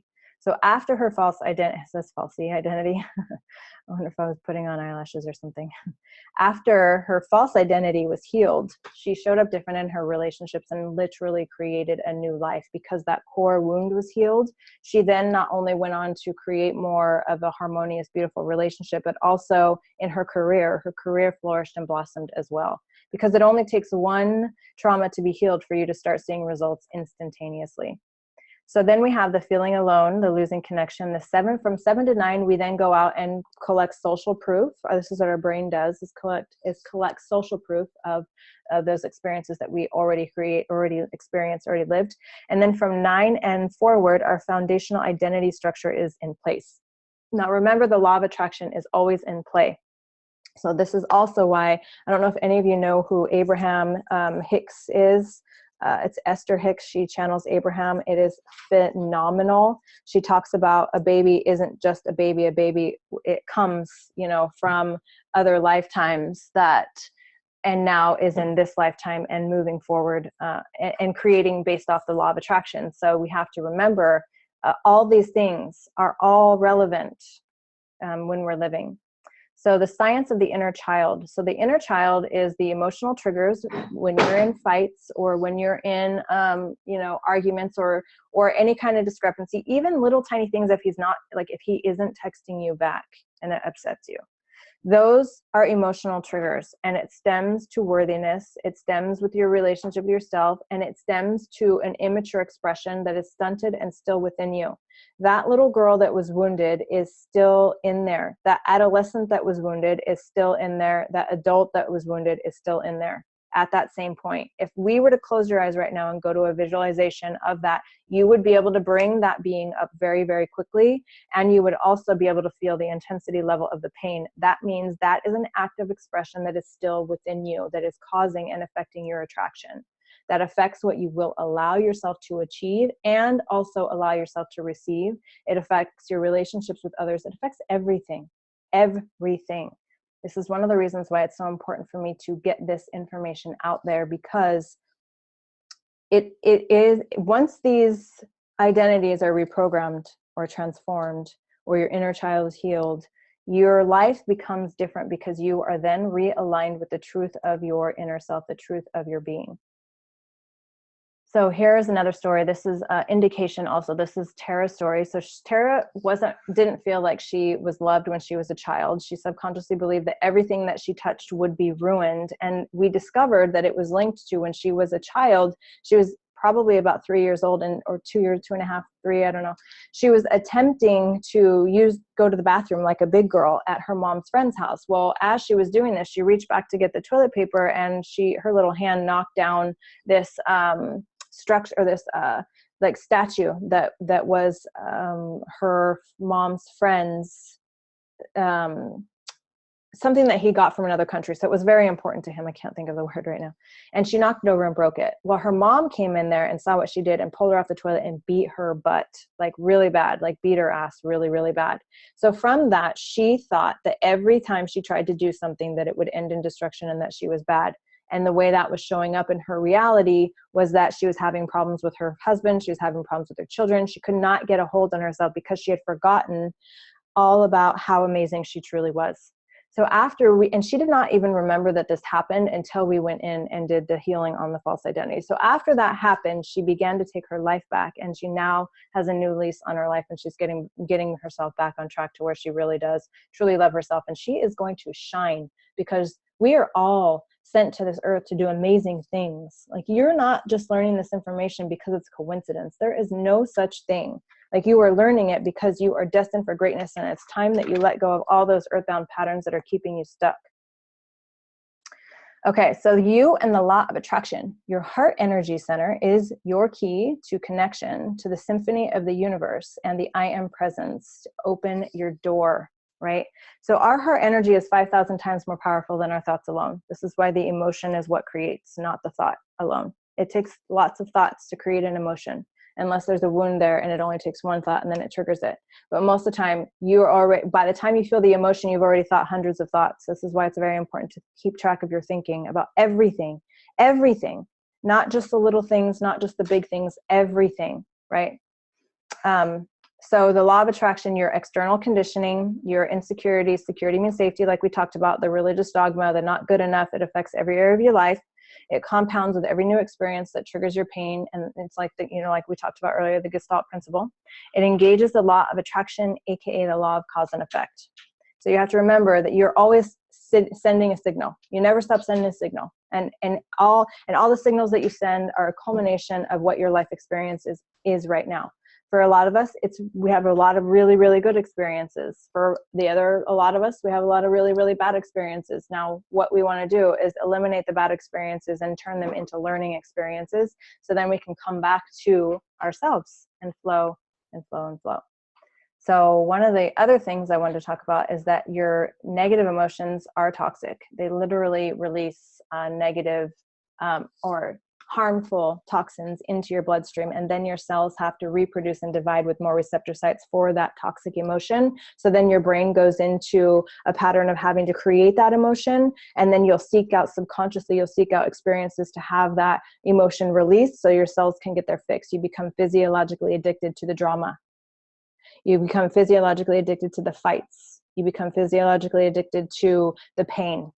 So we become conscious of these things, right? It's like when your child does the littlest thing and you just fly off the handle, it's not 100% your fault. It's because your brain needed to have that release, and so it did. And then you realize once it does have that release, and then you're like, okay, I'm sorry. I knew that was irrational. The reason it was irrational is because you had so much of that hormone in your brain, it needed to be released. It was going to get rid of it on anything. Your body. So your body does hear everything. When you're constantly talking about, yourself in negativity, or even when you look in the mirror and say something, like if you have a mirror right now and you can look in the mirror and you can say, I love you, and really feel it from your heart without any limiting thoughts, then you are more in alignment with the truth. If you have a mirror and you look in the mirror and you look at your eyes and you say, I love you, and there's negative thoughts that creep in as you're looking at your face, if it's looking at a line, if it's looking at, your one eye doesn't sit right, or whatever it is, then that is also a clear indication that the false identity is running the show. So that's a way, an exercise that you can use to see which one is dominant. The universe hears everything also. It does not hear your words. It hears your feelings and your emotions. It is also, the negativity also causes aging, because remember, it diminishes your life force. So 5 minutes of stress diminishes your life force for 5 hours. I wanted to talk about the placebo effect, because the placebo effect, when you take something that you think is going to do it to heal you, and then you find out that was a sugar pill, but you were still healed, like in all the studies they've done, that's because your mind, your beliefs are stronger than anything you could even ever imagine. They are the strongest. That's why the placebo effect works. So remember that. So your hormones are running on autopilot. It's time to get them running on deliberate, right? You can become deliberately happy. You can become conscious. You can override this earthbound human construct that is your body, and bring it to the truth. It takes a little bit of time, but it is worth every single effort that you put into it. So you're in your brain, your neural nets, they are wired and they fire. Also your filters that when you have perception, so we have 7 points of filters at each and every time. Your subconscious mind receives millions of bits of information per second, and can only hold on to a very small percentage of that. I'm talking like 10,000 bits of information per second. It's really, really small. And so because of that, we have filters that are in place and the filters are based off our perspective, and our perspective is based off things that we've experienced and things that have happened to us. So this is why I always say to set your ego and your critical mind to the side, because that is going to be judging your future based off past experiences. Also, when you're in the stage of an emotion and you are engaging in a fight or conflict with somebody else, your brain is using all the information that's already been stored to make a decision. It's not using any new information. It doesn't have access to that. So you cannot make a new change unless you become conscious that your brain is doing that. We're designed to be in control of our brain, not our brain to be in control of us, which is the way most of us are living. So remember that your beliefs create your reality, and that's because your perception creates your reality. Also, I wanted to touch on this real quick. Food is energy. Remember that. The same, a calorie is a metric unit of energy, right? A cookie does not have the same energy or the light force that a carrot has. When you're on this healing journey, it's really, really important for you to only eat high vibrational foods so that your cells can then have more light force that can communicate with the other cells and then go out into reality and create it for you. Okay, so then we go to the soul's purpose and karma. So your soul's plan was to balance your karma. Remember Dr. Wise, Dr. Newton. The religious programming, the God, the duality. We want to return that to love, because that is the truth. Primitive versus intuitive. We want to release our primitive mind and tune back into our intuitive side. And we want our higher self to be in charge. This is the way that we're designed to live, to outsmart the system, right? So love is the answer. So this is the divine effect, the energy of love, biophotonic emissions, coherence. The love experiment, we talked about that already. The science of miracles, the laws of the universe by Greg Braden. I would highly recommend getting this movie and watching it, because this is what talks about the field and puts it all together for you to be able to understand and conceptualize exactly how everything works. If you have any other questions from what I have talked about here, I am going to tell you how you can take this information even further at the end of this. However, that is not the purpose of this. The purpose of this is to enlighten you to the truth of who you are and what you came here to do. So I'm going to talk about my story of awakening. Now, this is what I was telling you, I have not told anybody this story in its entirety. There are people that know bits and pieces of it, but not the entire thing. And there is one part in here that absolutely nobody knows, because I actually did not want to come across as a crazy person. So I never wanted to tell the story. And now I just don't give a shit. So I'm okay with being crazy. I'd rather be on the other side of collective consciousness anyway. So when I was little, I did have what some would call the perfect family. You know, we were upper middle class. I had loving parents, and everything seemed to be flowing beautifully. Now, this was my perception of the reality of it, even though obviously you'll come to find out that my parents hid things from me. And I'm going to go through all that. So it's not actually me, but this is a symbolic to me and my little sister. Like I just loved both of my little sisters. I just absolutely loved and adored both of them. And they were, you know, my best friends. And I actually became more of their mother than my own mother. But this is how my life was before. Now, what happened was when I turned 5 years old, my life came crashing down. So my family and I were my mom and my older sister and one of my younger sisters, because the other one wasn't born yet. We were on our way. We were moving from Southern California to Northern California. My father stayed behind to finish up packing, finish up his job. My mom put us in the car and took us and drove us up. Now, my mom pulled over about halfway there, because that drive is about 9 hours long. And so when my mom pulled over, she went to the payphone, and all I remember is her coming back to the car, completely devastated, crying, didn't even know what to do. And I knew in that moment that I was going to be the one that had to carry my family, because I knew something really, really bad had happened. And I just looked over at my little baby sister, and I just put my hand on her. And my mom went on to tell the story about how she called my dad, and a woman answered the phone, a younger woman answered the phone and said, "Oh, he's in the shower." And so she knew that my dad was having an affair at that point. And from that point, I was betrayed by my father. You know, we were in the middle of nowhere, and my mom was with us. He was supposed to come. My mom flipped out. We went to a hotel. She tried to hide from my dad, and I don't know how he tracked us down, but he did. He showed up, and he begged her to come back, and she did. However, that experience destroyed her, because my parents were quote unquote soulmates. You know, they were always holding hands. They were in love. They were kissing. And my mom lived such a tragic life experience that up to that point, she probably thought that was her knight in shining armor. Well, it ended up being the same kind of patterns and repeating the same kind of patterns, only now she devoted her whole life to this man that had done this. And so I was completely devastated of that. And after that happened, I hated my dad. And even when I was older, even if I did not remember that exact what had happened. I didn't know why I hated my dad. I just always did. I didn't want to be around him. I was mean to him. I didn't want to have anything to do with him. Well, obviously it was because when I was a child, that's what happened. And so around this time is when I started to learn in my religious upbringing that my gifts were not of God, right? That's what we're taught. That's what the Bible says, that psychics, that mediums, that all those things are not of the light. They're not of God. The truth is that you can use it as a tool to heal, and you can also use it as a tool to destroy. However, remember the law of cause and effect, it always comes back to you. So choose wisely. So around this time, my fear of my gifts happened. And I used to be able, when I was little like this, I used to be able to see angels where they would come to me in orbs and they'd flow around and they'd dance around. And me and my little sister would like play with these different energies, and they were always around us. We always felt amazing with them. I would use them actually to heal animals when I was little. I would I would have, if there was a sick bird, I would heal it, and I would put, popsicle stick on it. I really did that, and heal the wing. And I had kittens that were born with disease, and I would use, the angelic orbs to heal them. And, it was just like, it was really fun the way that it was, until I learned that was not it. And so then I started to question whether they were good or bad.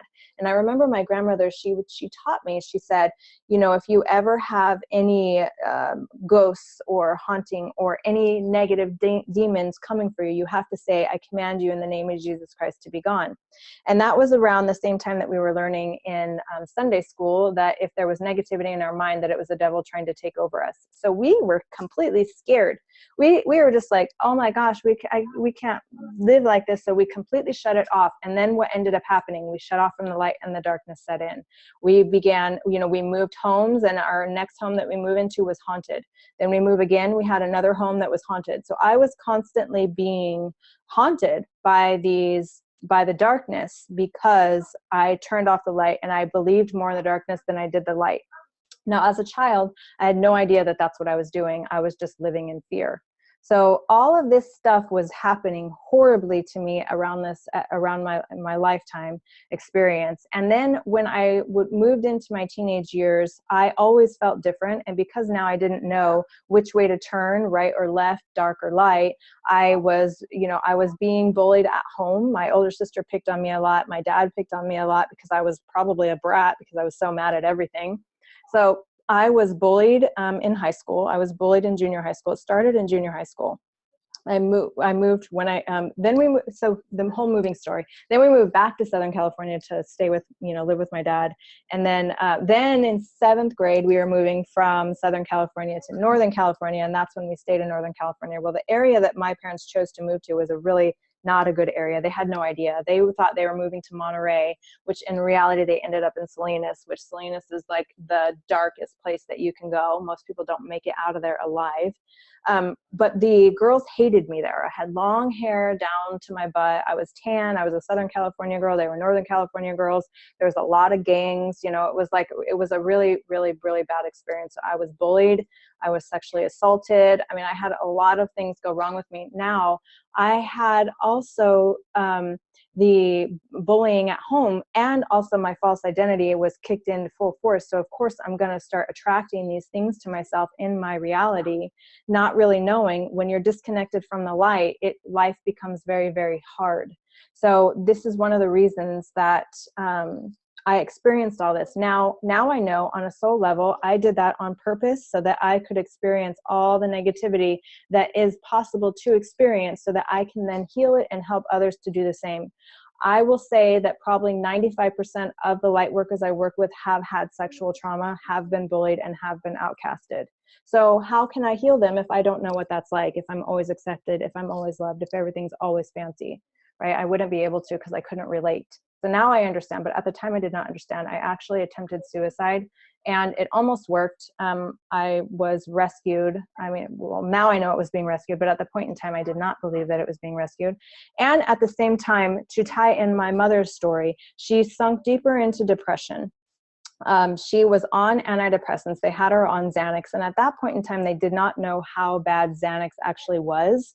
And it wasn't until my dad read an article in the Reader's Digest about how bad Xanax was. So what happened was him and her family doctor took her off the medication and cut her off of it cold turkey.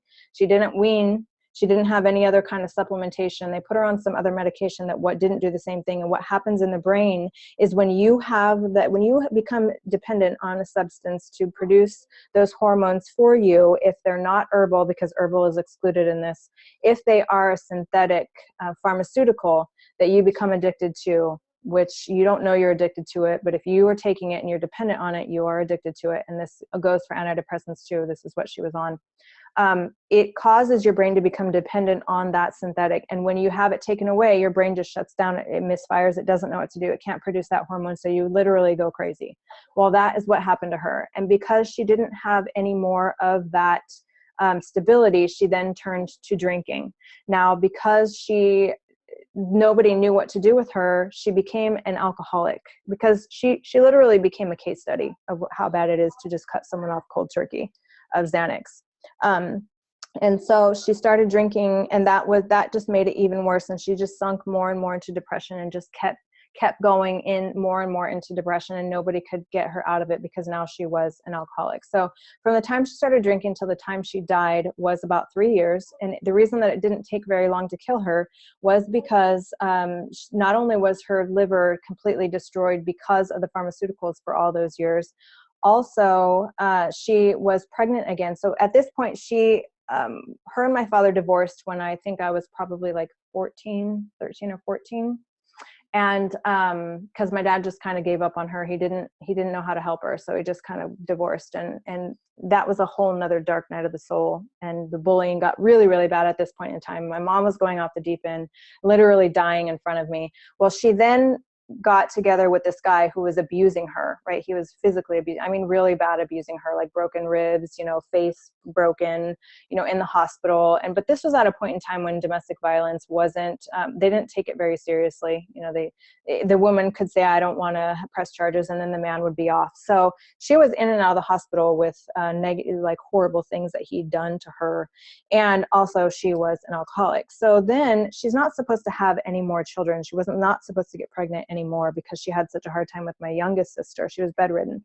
Her body just couldn't hold babies. He got her pregnant because he wanted children. She got pregnant with twins.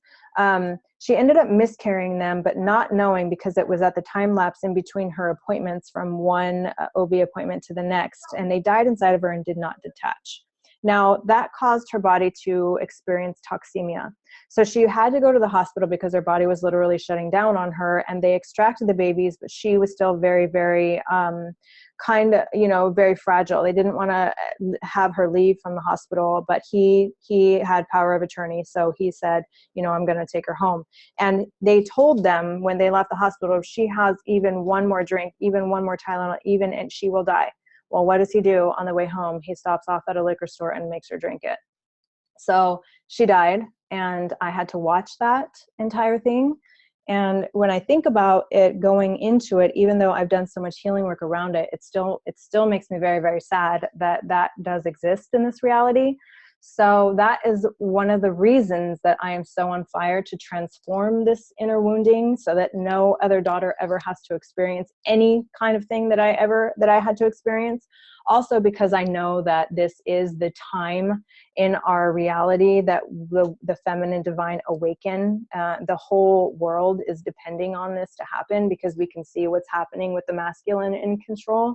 It's not working.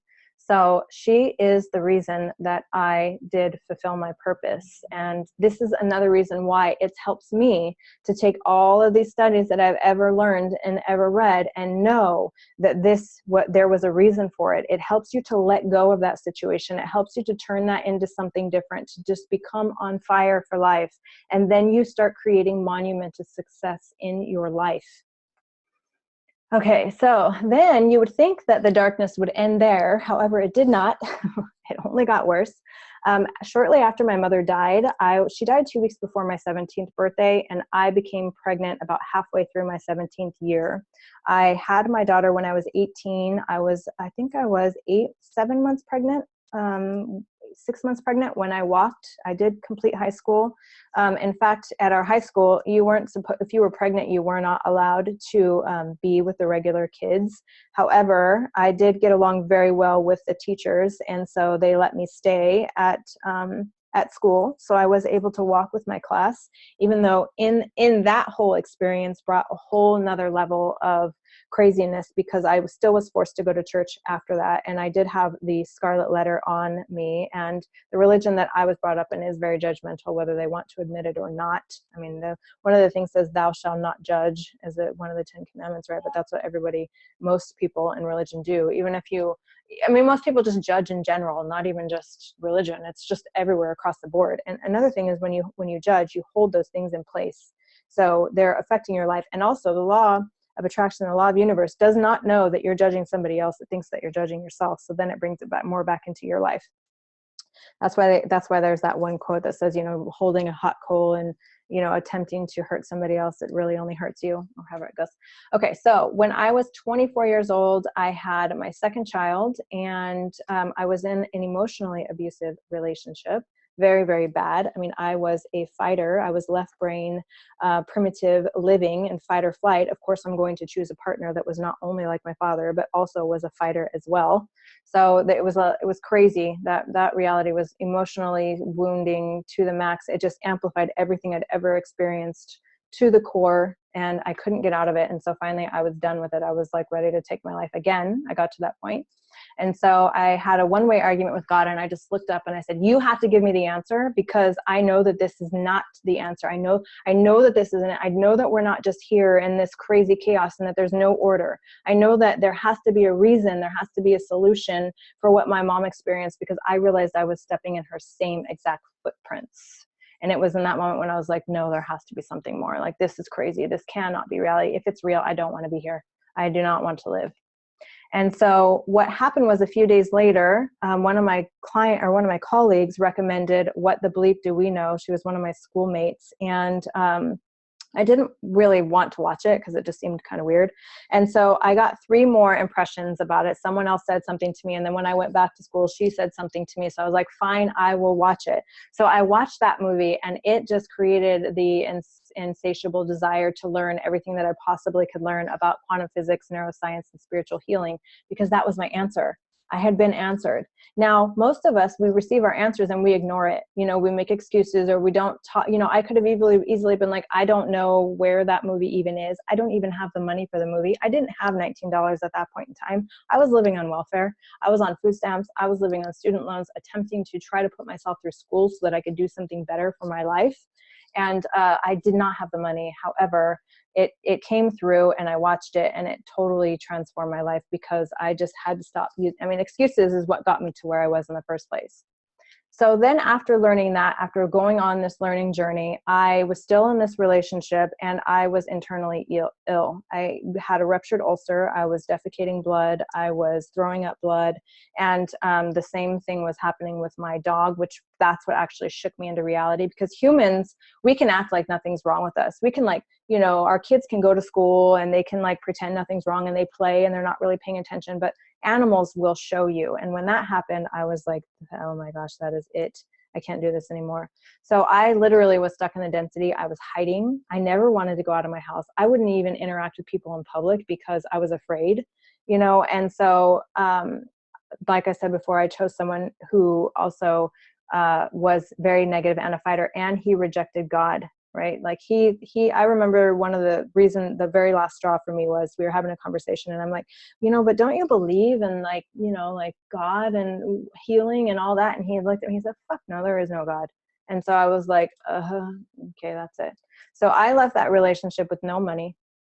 I had to get a restraining order, and it was very, very difficult and chaotic and crazy for almost 2 years with me and my children. It was a very, very dark experience. And I still was like, I don't know how the hell I did that. I had saving grace after saving grace. So around this time, I learned about the archangels and the goddesses. Archangel Michael was the one that kept coming into my reality constantly. And when I began to use that energy, and, you know, I have to remind you, I did not believe that stuff, because I had rejected it, right? I didn't believe. This is why I had to do so many scientific study research, because it had to be proven to me, because I didn't believe anything that came out of anybody's mouth, because I've been so hurt and wounded. And so at this point in time, I was like, I'm willing to try anything, you know, just like when I left that comment, you're either going to come to your knees in prayer and reverence and love, or you're going to be brought to your knees, you know, because of the negativity in your life. So I started using Archangel Michael, and it began working, right? I was like really feeling protected. And every time I would go to court, everything would always go in my favor. Like random things were happening. My dad, you know, my relationship with my dad, once I healed my relationship with God, and I healed my relationship with what I came here to do, and my mother, my relationship with my dad became healed. And I was able to look at him as he was playing a role. He was playing a role in my mother's attraction, and he had a soul contract to be the one to do that. My dad is a really heart-centered, loving person. I know he would never do anything like that on purpose, which I'm saying most of the people in the world would not. They're just in these roles. So I was able to heal my relationship with my dad. I love my dad. I have always loved my dad. I was just really mad at him. And when I began to really use the archangels and goddesses, so he was at work, but he managed to be able to take time off and fly to me and be with me while I was going through that experience. So it was the light of the divine. And when I began to open up to all of this from the angelic realm, because that's where it started, and then the goddesses reawakened my feminine power. So all of these deities and goddesses, they're all energetic streams, right? They're all energetic frequencies in the planet, and you can connect into them and you can bring them into your body and into your reality, and they will assist you. Like, that is also very scientific. So life began to open up for me with the angelic realm assisting me. So I meditated about my soul's purpose. So fast forward, after the chaos with my ex-husband was over, and we were like living a more balanced life, and my career was doing really well, I came to this point where I was like, hey, I know that I am meant for something even more. So I meditated on my soul's purpose, and I was shown NLP and Reiki. So I began using my gifts on my clients, and the more that I began working with the archangels and the deities, the more my intuition, the more my gifts came back, the more the density dissolved and disappeared. So I continued on my healing journey. My areas of mastery, and this is what I call your areas of difficulty, they are love, and they are, for me, they are love and they are money. So those are my areas of mastery, relationships and money. And funny enough, those are the two things that I teach passionately about, because I have learned. So whatever your area of mastery is, just know that is your area of mastery. The reason you're experiencing so much negativity and strife in that area is because that's the area that you came to overcome, that has something to do with your life purpose. So this is the part that I have not ever told anyone. This is the part that I was not wanting to sound like a lunatic. So it's funny that Cindy the other day just posted something, I think it was yesterday, about today being an astrological event for the planet, right? Well, around 12/21/12, that same thing was happening. We were going through a light belt, and this is the point in time when everyone was afraid the world was going to end, and everyone was saying the Mayans predicted the world ending, which is not what they predicted. They predicted the end of the old world, the beginning of the new world, which is exactly what happening. That was the age of enlightenment and awakening.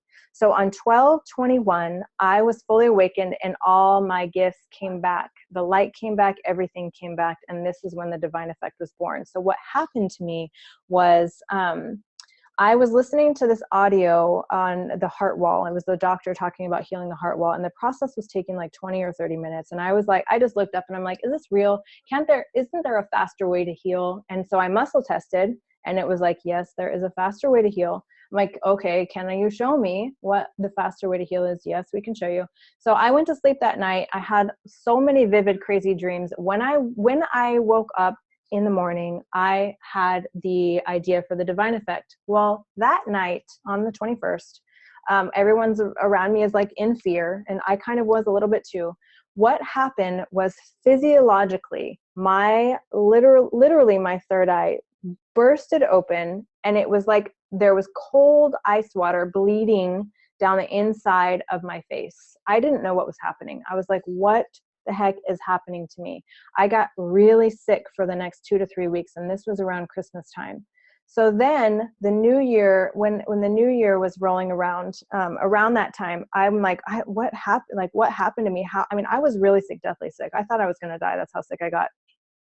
And so I got this email from Spirit Library, spiritlibrary.com. They have so many amazing resources. And there was a woman who wrote a forecast about the coming year. And she was talking about the 2012. And she said, many experience an ascension and awakening, and this showed up as physical illness.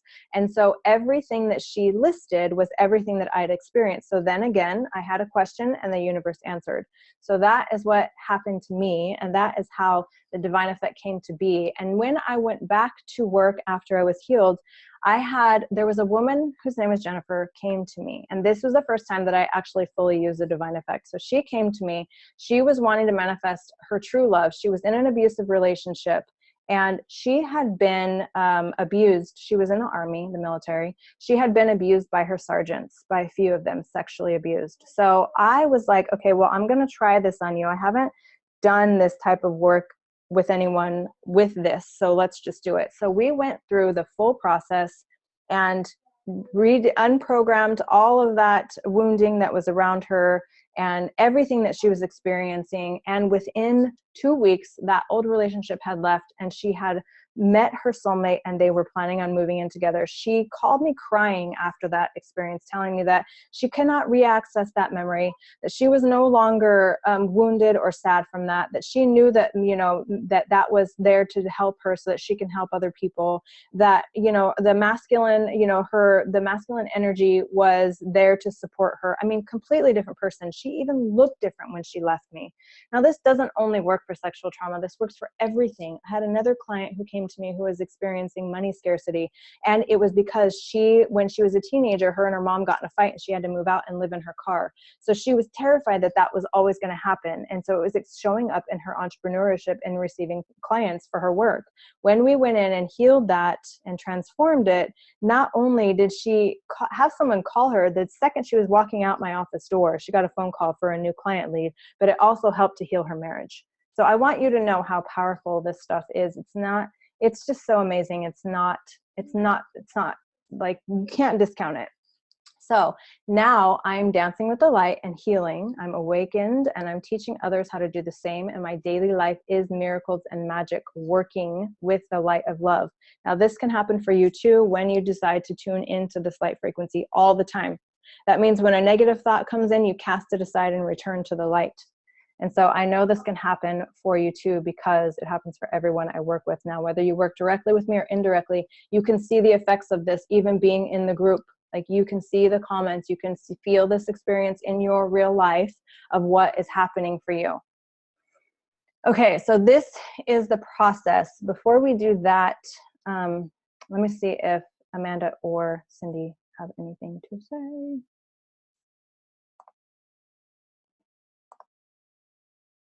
Hi, Amanda. Hello. Hi. Where am I? Oh, wait, are we doing video or no? Yeah, I can see you. Can you see me? No. Oh, there's Cindy. I'm gonna unmute you. Hi. Do you guys have anything to say, anything to add? Actually, Amanda, I want to talk to you about the divine effect. Can you share your experience with that? Well, the divine effect for me has definitely been one that is life-changing, as far as having to go back and figure out why my family dysfunction is the way it is, why I chose the man I married, why, even though I felt like such a strong person and have lived through 16 years of 5 autoimmune diseases, why that all came about. And when I went back, and Randina, you took me back through this process, just like you just explained to all of us. When you did that with me, I then found out that not only have I lived this in this life, I've lived it in a previous life. I'm just coming back to live it the right way this time. Yeah. And by changing myself. So what I learned that is so ever present is I have a daughter who's 19, has followed the same path with me, having both her father, and, you know, when I was married to him, he was narcissistic and emotionally abusive and all of that. But going back even farther, finding out that my insecurities came from my parents and how they have passed them on to us, even though they're the most sweetest, loving, but they were insecure on the inside. And so if you don't take the time to invest and actually heal yourself, you'll not know exactly what you're here for. Because since working with you, Randina, I think we've had 2 sessions, even though I've been practicing and working in my spiritualism for 3 years now. I transformed so fast and found my soul's purpose to be, you know, not only am I spiritually intuitive, I am now found to be medically intuitive, and I'm an empath, and I'm a healer, and have been able to help people and heal people, and the sky's the limit. And that's how fast that happened in two sessions with you. So when they say you're the queen of rapid transformation, you absolutely are. So even after my first session, I noticed it, and I look forward, as we're going to continue to work together, see what births from that and comes from that, because I now know and have healed myself from the inside. So that person who was that child striving for approval from my parents and, wanting to appease them and always, even with family and it's definitely been one of those things that not only that, my dad has passed, and when he passed, he came back to me because I channel him, and he gave me this exact thing. So even when we pass, we learn this. Yeah. He now knows what he did as a human on his 73 years was he was insecure, and he never had that kind of support. And because of that, he passed it on to me inadvertently. Yeah. But he now has relived that in heaven these past 2 years. And now he is doing work healing others that are just like him. Yep. So that's my soul's purpose, is to heal them just like I was. So it's a huge full circle. And once you step into healing that person who you are deep down in here, your family heals. Yes. So I heal my daughter's wounds, I can heal my family, and so on and so forth. Yeah, I know. It's beautiful. It's beautiful. It's amazing. Okay, Cindy, do you have anything to say? Yeah, I'll be really quick. It was so wonderful to hear your story again, and then the pieces that I didn't know. I didn't know the date, because I didn't want to sound like a nut. And that just honestly just gave me chills, because it made complete sense, just the whole journey from beginning to end, and not end, but up until this point. And so so beautiful. And I hope that you guys, I know a lot of people who have jumped in now, and they're going back and listening to the 3 calls, and then they're kind of catching up. They're doing the days of manifesting, and then they're jumping on these classes. And just you guys, we say it a lot, and please hear us when we tell you this. You would not have been led to this group and to the tugs of listening to these calls and the things that are touching you, even if you're confused by it. That's okay, because there's a reason why it's coming up for you. These are things that you need to hear. And so a lot of this stuff will start to make sense, but there's a reason why you're here. It's no mistake. It's by divine design. And a lot, and I'm so proud of so many people that are stepping forward and connecting with Randina to set up times where they can do some one-on-one with her. It's all the people that have done it. It's definitely, everybody's talking about what a huge quick break in the patterns that they're able to recognize. It's about discovery. It's about remembering who you are, and that's what we mean by that, is who you are when you came here. You came here perfect. You came here approved. You came here valued. You came here with purpose. And then along the way, the veil starts getting thicker and thicker, and we stop remembering. It's just like how when we were talking about children see angels. They see grandpa, that they never met. They see, the look around, even animals, how they look around and they see all of the light beings and the sentient beings, because they're pure. Their souls have not had these human experiences where things get cloudy. And one of the things that Randina and I have been talking about lately, I said I would be quick, but you guys know me better than that. One of the things that Randina and I were talking about lately is that we actually choose the major life events that we're going to go through. It's like, why would I choose these things? Why would I choose these things? But we choose these major life events that happen and occur throughout our lifetime. But the free will that God gives us, we decide which way we're going to get around and how many winding roads we're going to get to the right place. And before we have the moment where we remember who we are, and how to deal with that and shake the human experience. I mean, let's make the human experience better. I don't want that to be like a negative connotation, the human experience. It's supposed to be fun. It's supposed to be fun. Well, I think that one of the biggest things for me has, tonight, guys, was the forgiveness piece.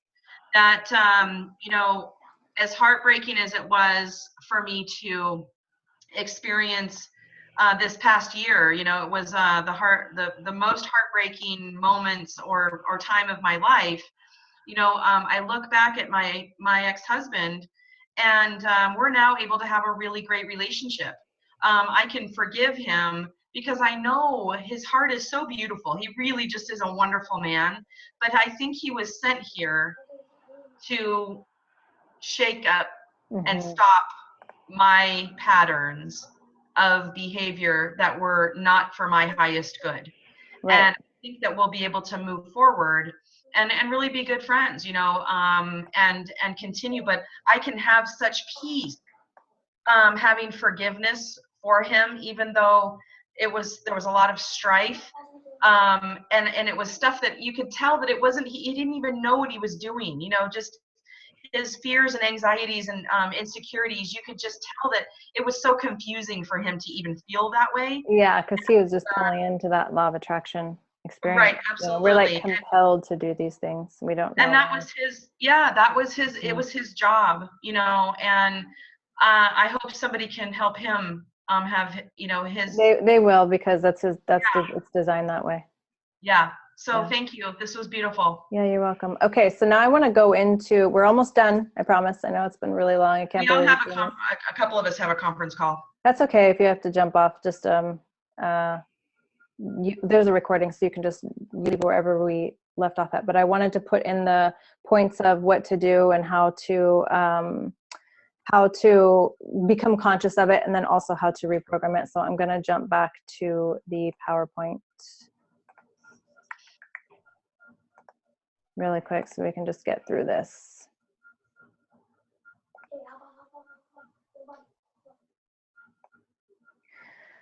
Okay, so here we go, getting to the root, write it out. So this is one of the reasons why I have my clients write down everything, is because when you write it, you put thought to form, and it also helps you to really become conscious of what's going on, and it's not just floating in there anymore. So your subconscious blueprints and patterns run your life. It's time to make them completely conscious. We attract what we subconsciously believe we are worthy of or deserve. So step one is becoming aware of the pattern. Step two is surrendering it to the light of God. And it really does work just saying that, because that opens the gateway. You have to be really ready to let it go. A lot of us, remember, we're addicted to the drama, so we hold on to it. So not allowing ourselves to do that any longer. And going into the step three is asking for what you want in its place. Now you have to replace it. Remember, we have the conscious mind, the subconscious mind. All meaningful decisions are made at the subconscious level. So we got to reprogram the subconscious so that we can be in alignment with what it is that we came here to do. The three-step process of creation. So wake up and connect the dots. Connect the dots now rather than waiting till the end of your life. This is one of the most powerful things that Steve Jobs ever said, was connecting the dots. So you are meant for something greater. You have to know this in your being. So step one is to ask with your emotions. We're always asking with our emotions. Now remember, you're asking all the time, whether you are having a negative emotion or a positive emotion, that's your asking. If you're having a negative emotion, that's your asking for some more negative. If you're having a positive emotion, that's your asking for more positive. Now what we have to do is become conscious of what we're asking so that we can then stop it in the middle of the pattern and then delete it. And that goes with the surrendering and replacing, and then stepping into what it is that we really want. Because remember, out in there in this energetic field, you can create that energy. You can program that energy out there. So if you catch yourself in the middle of a negative creation, stop it, cancel it, put it to the side, and then create what you really want to do. Step two is to believe. Now you have to do the work and express coherent gratitude. Coherent gratitude from your heart is the fastest way to receive what it is that you want to experience. Step three is to receive. So get into alignment by knowing that it is done. Now these are the processes of creation, and I highly recommend that you write this down. It's also in the PDF for you to go on step 1, 2, 3, and it actually has a place where you can actually write it out.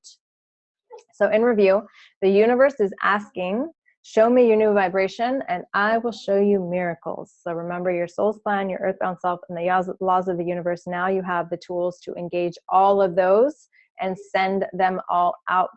So how to take this change even further and to change your life. Now, this is the part where I have put together this amazing, phenomenal experience. It's not a course. I do not want to call it that. It is an experience. Now, the experience of awakening to the angelic realm, to the goddess realm, to the light energy force, to getting your biophotonic emissions coherent, flowing, to returning to love, to healing those inner wounds. Now, my practice is 98% full. I have room for maybe one more.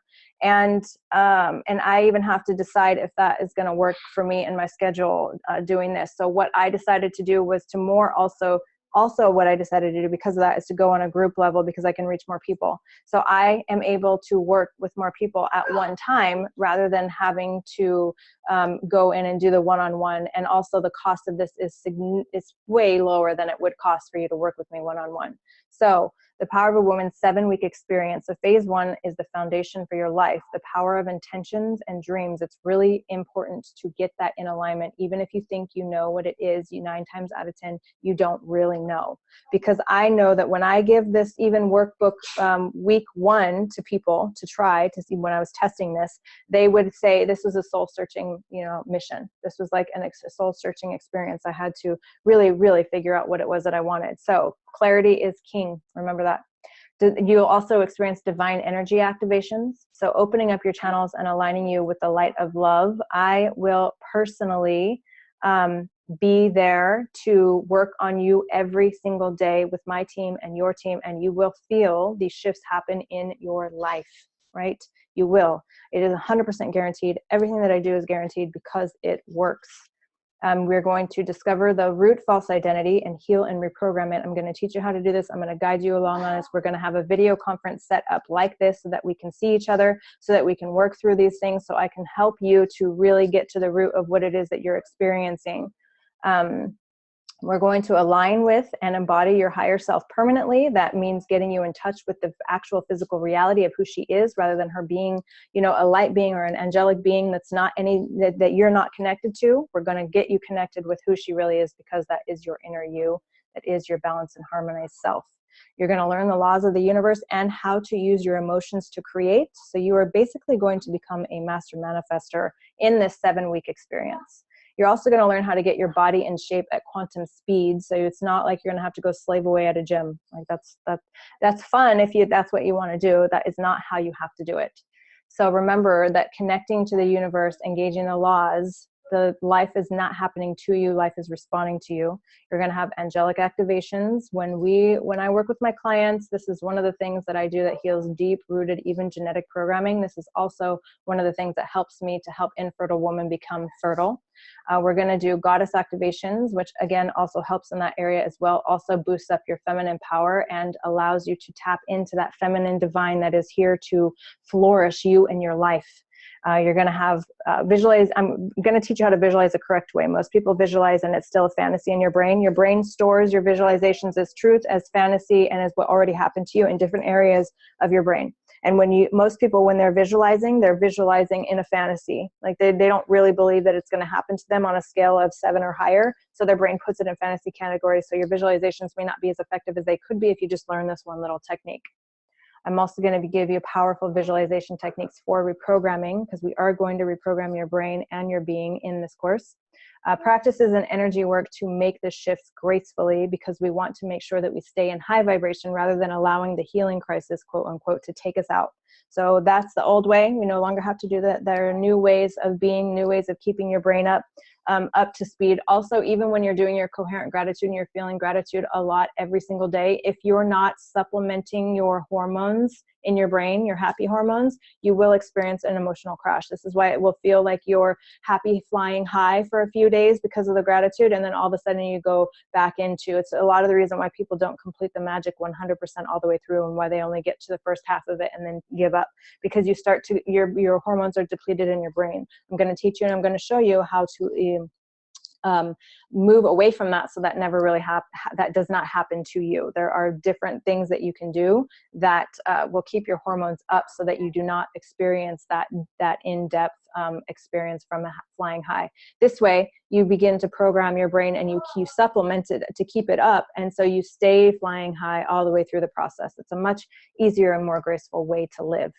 The 7 major areas of transformations: marriage, relationships, love, relationships to spirit, deep love like you've never felt it before, your children and their future, your career, health, soul, friends, life. You will have a crystal clear vision for your life, and you know exactly what you need to do to get you there with the help of the divine.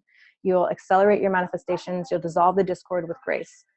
Also, embracing the new you, engaging your tribe of us doing this together will elevate. You'll be able to enjoy your new body and your life, and to celebrate that.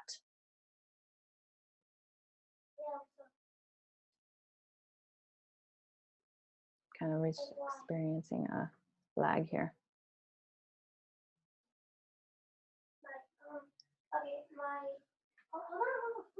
There we go. Sorry about that. I got cut out a little bit.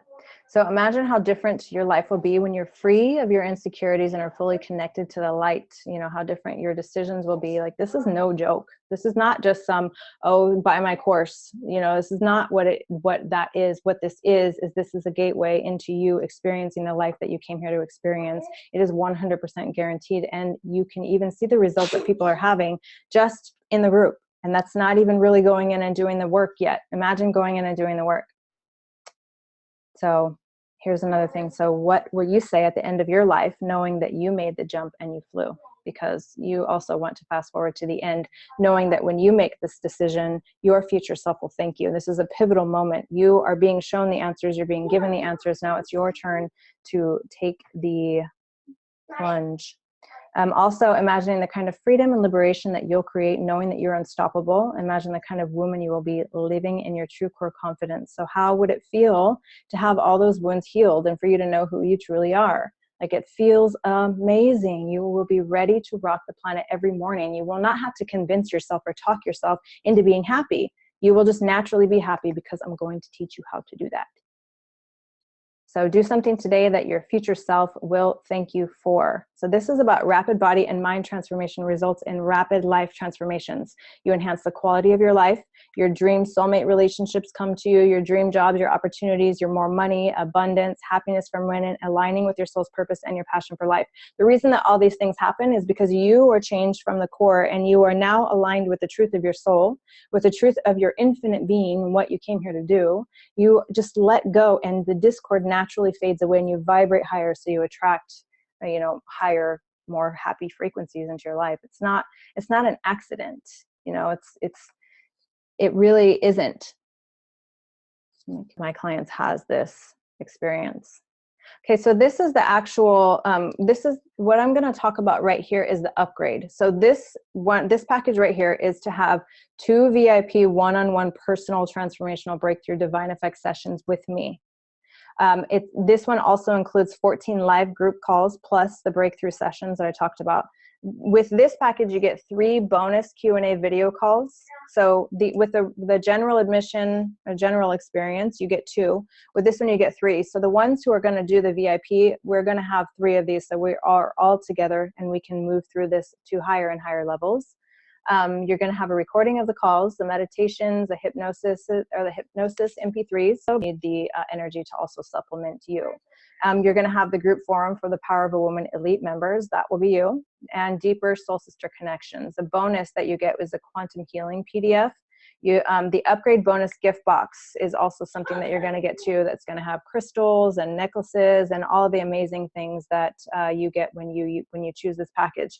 So you're also going to get, I'm going to do a bonus money week. So it's actually an 8-week course. The last week we're going to talk all about money and clear out. We're going to have a VIP day where we go through and we clear out all those limiting beliefs around money, because it's really important that we are empowered women with money. Because when women have when the power of money is within the hands of the conscious, the world will shift. And it's time that we like come out from under their nose. Okay, so then this one is the early bird bonuses for the general entry. So in the general entry, you'll get 14 live group calls plus the breakthrough sessions, 2 bonus Q&A video calls, recording of all calls, the meditations and hypnosis MP3s, the group for the forum for the Power of a Woman Elite members, the deep soul connections. You will also receive a quantum healing PDF, because that's really important to do that work. That guide is what contains all of the information on how to override the healing process and also get out of depression. and off antidepressants if you are on that. And then you do get the Money Magic Week too, because we'll do that collectively. Also, you will get the bonus Divine Energy Attunement meditation. So this is for if you sign up in the next 2 days. So normally it would be $59.97. For the VIP is $19.97 or $9.97 for 8 weeks of angelic support and rapid transformation. If you are on this or you're listening to this, you do get a $400 off coupon. The coupon code for that is Love is the Answer in all caps, and it's one word. Love is the answer. So you will get $400 off. So it will be $597 or $1597. If you are going to choose a payment plan, and because you input the Love is the Answer, I believe your first month is free. So there's no reason for you to not do this. So this is for 8 weeks of deep inner healing activation for your gifts, light-filled, miracle-rich life, plus daily energy attunements from me as well. So once you make a decision, the universe conspires to make it happen. So surrender any excuses that you have to doing this, because it's being presented to you and it's your opportunity to take action on that. So the $400 off coupon code is Love is the Answer. So there are only a certain amount of seats open for this. The early bird bonuses are limited, so I'm probably going to cut off the early bird bonuses in the next 48 hours. So make sure you enter that coupon code fast.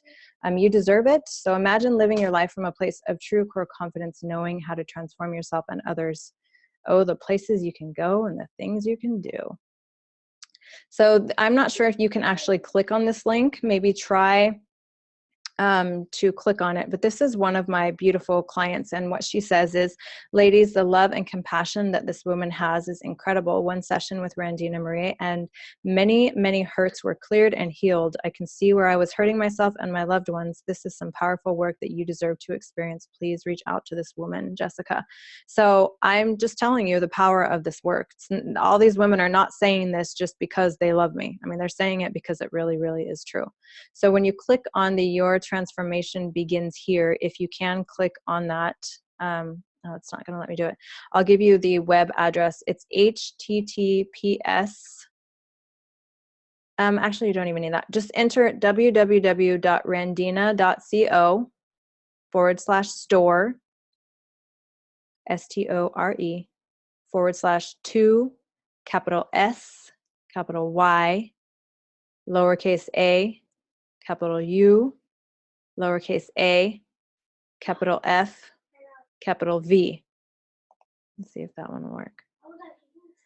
No, it won't, that won't. So I could post this. I'll post this also in the group, and maybe I'll email out the link to you.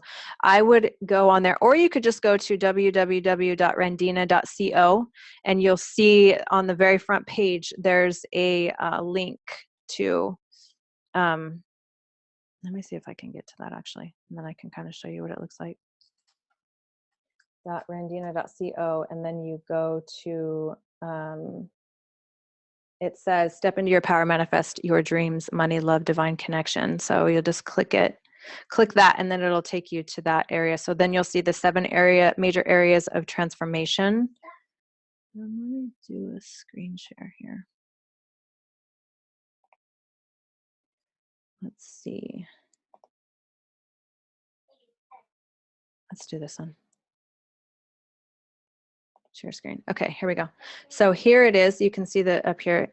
Step into your power, manifest your dreams. So then you'll see what we're doing. Week 1 is Dare to Dream, mapping out your life and intending it into being, the energy and beliefs required to manifest your heart's desires quickly, the correct way to visualize to get results. So this is what we're doing in week 1, really getting clear on what it is that you desire from your heart and how to visualize it into being. Week 2 to 3 is the energy activations and connection with the divine feminine. So this is where we're going to go into angels and goddesses and really tapping in and tuning into the energy to heal your life. Also connecting to your God source, your inner being, your guidance. I'm going to teach you how to muscle test as well. It's pretty amazing once you learn how to do this. Even if you already know how to do it, I know a few different ways that aren't really mainstream yet. Here we go. 4 to 5 is a false identity. This is where we're going to go into the divine effect, and we're also going to reprogram and return you to love. So this is the inner child healing. We're going to do a lot of that work here too.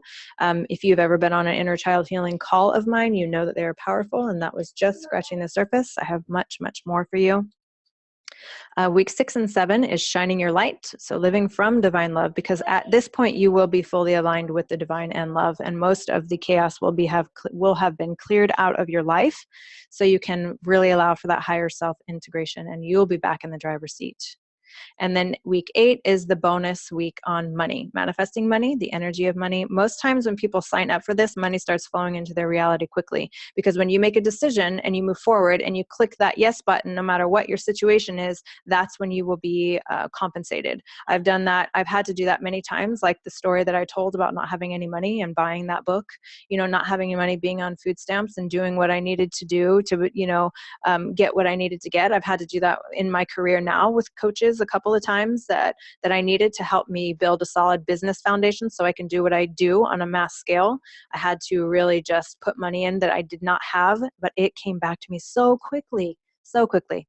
And we're going to transform your masculine and feminine sides of money and your relationship with money. So this is all the stuff that the program includes: all program materials, downloads, weekly activation, Monday miracle energy transmissions.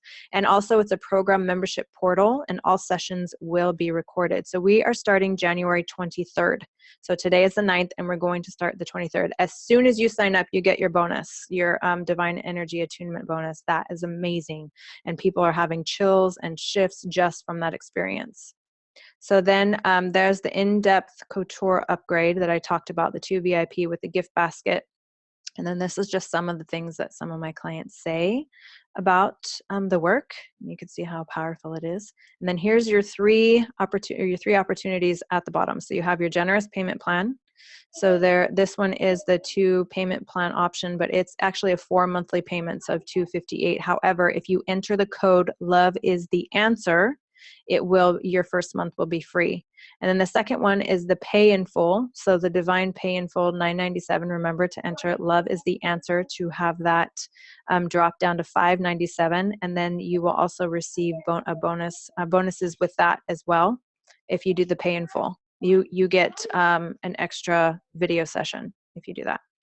And then there is the divine couture upgrade one that's working with me personally. That one's $1997. Remember to enter the code "Love is the Answer."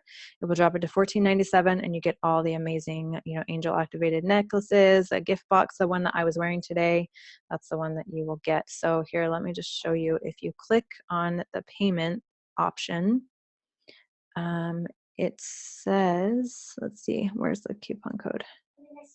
Right here. So if you type in "Love is the Answer," your coupon has been successfully applied. So see, it says free for the first month. So you won't have to pay anything until next month. So I would definitely, I would do this if I were you. I mean, I did. That's why I'm where I am. Okay, so that is the webinar, and that is what I have to offer. Let me get out of the screen share so I can, oh wait, no, that's not what I'm gonna do. Maybe I'll just do that, okay.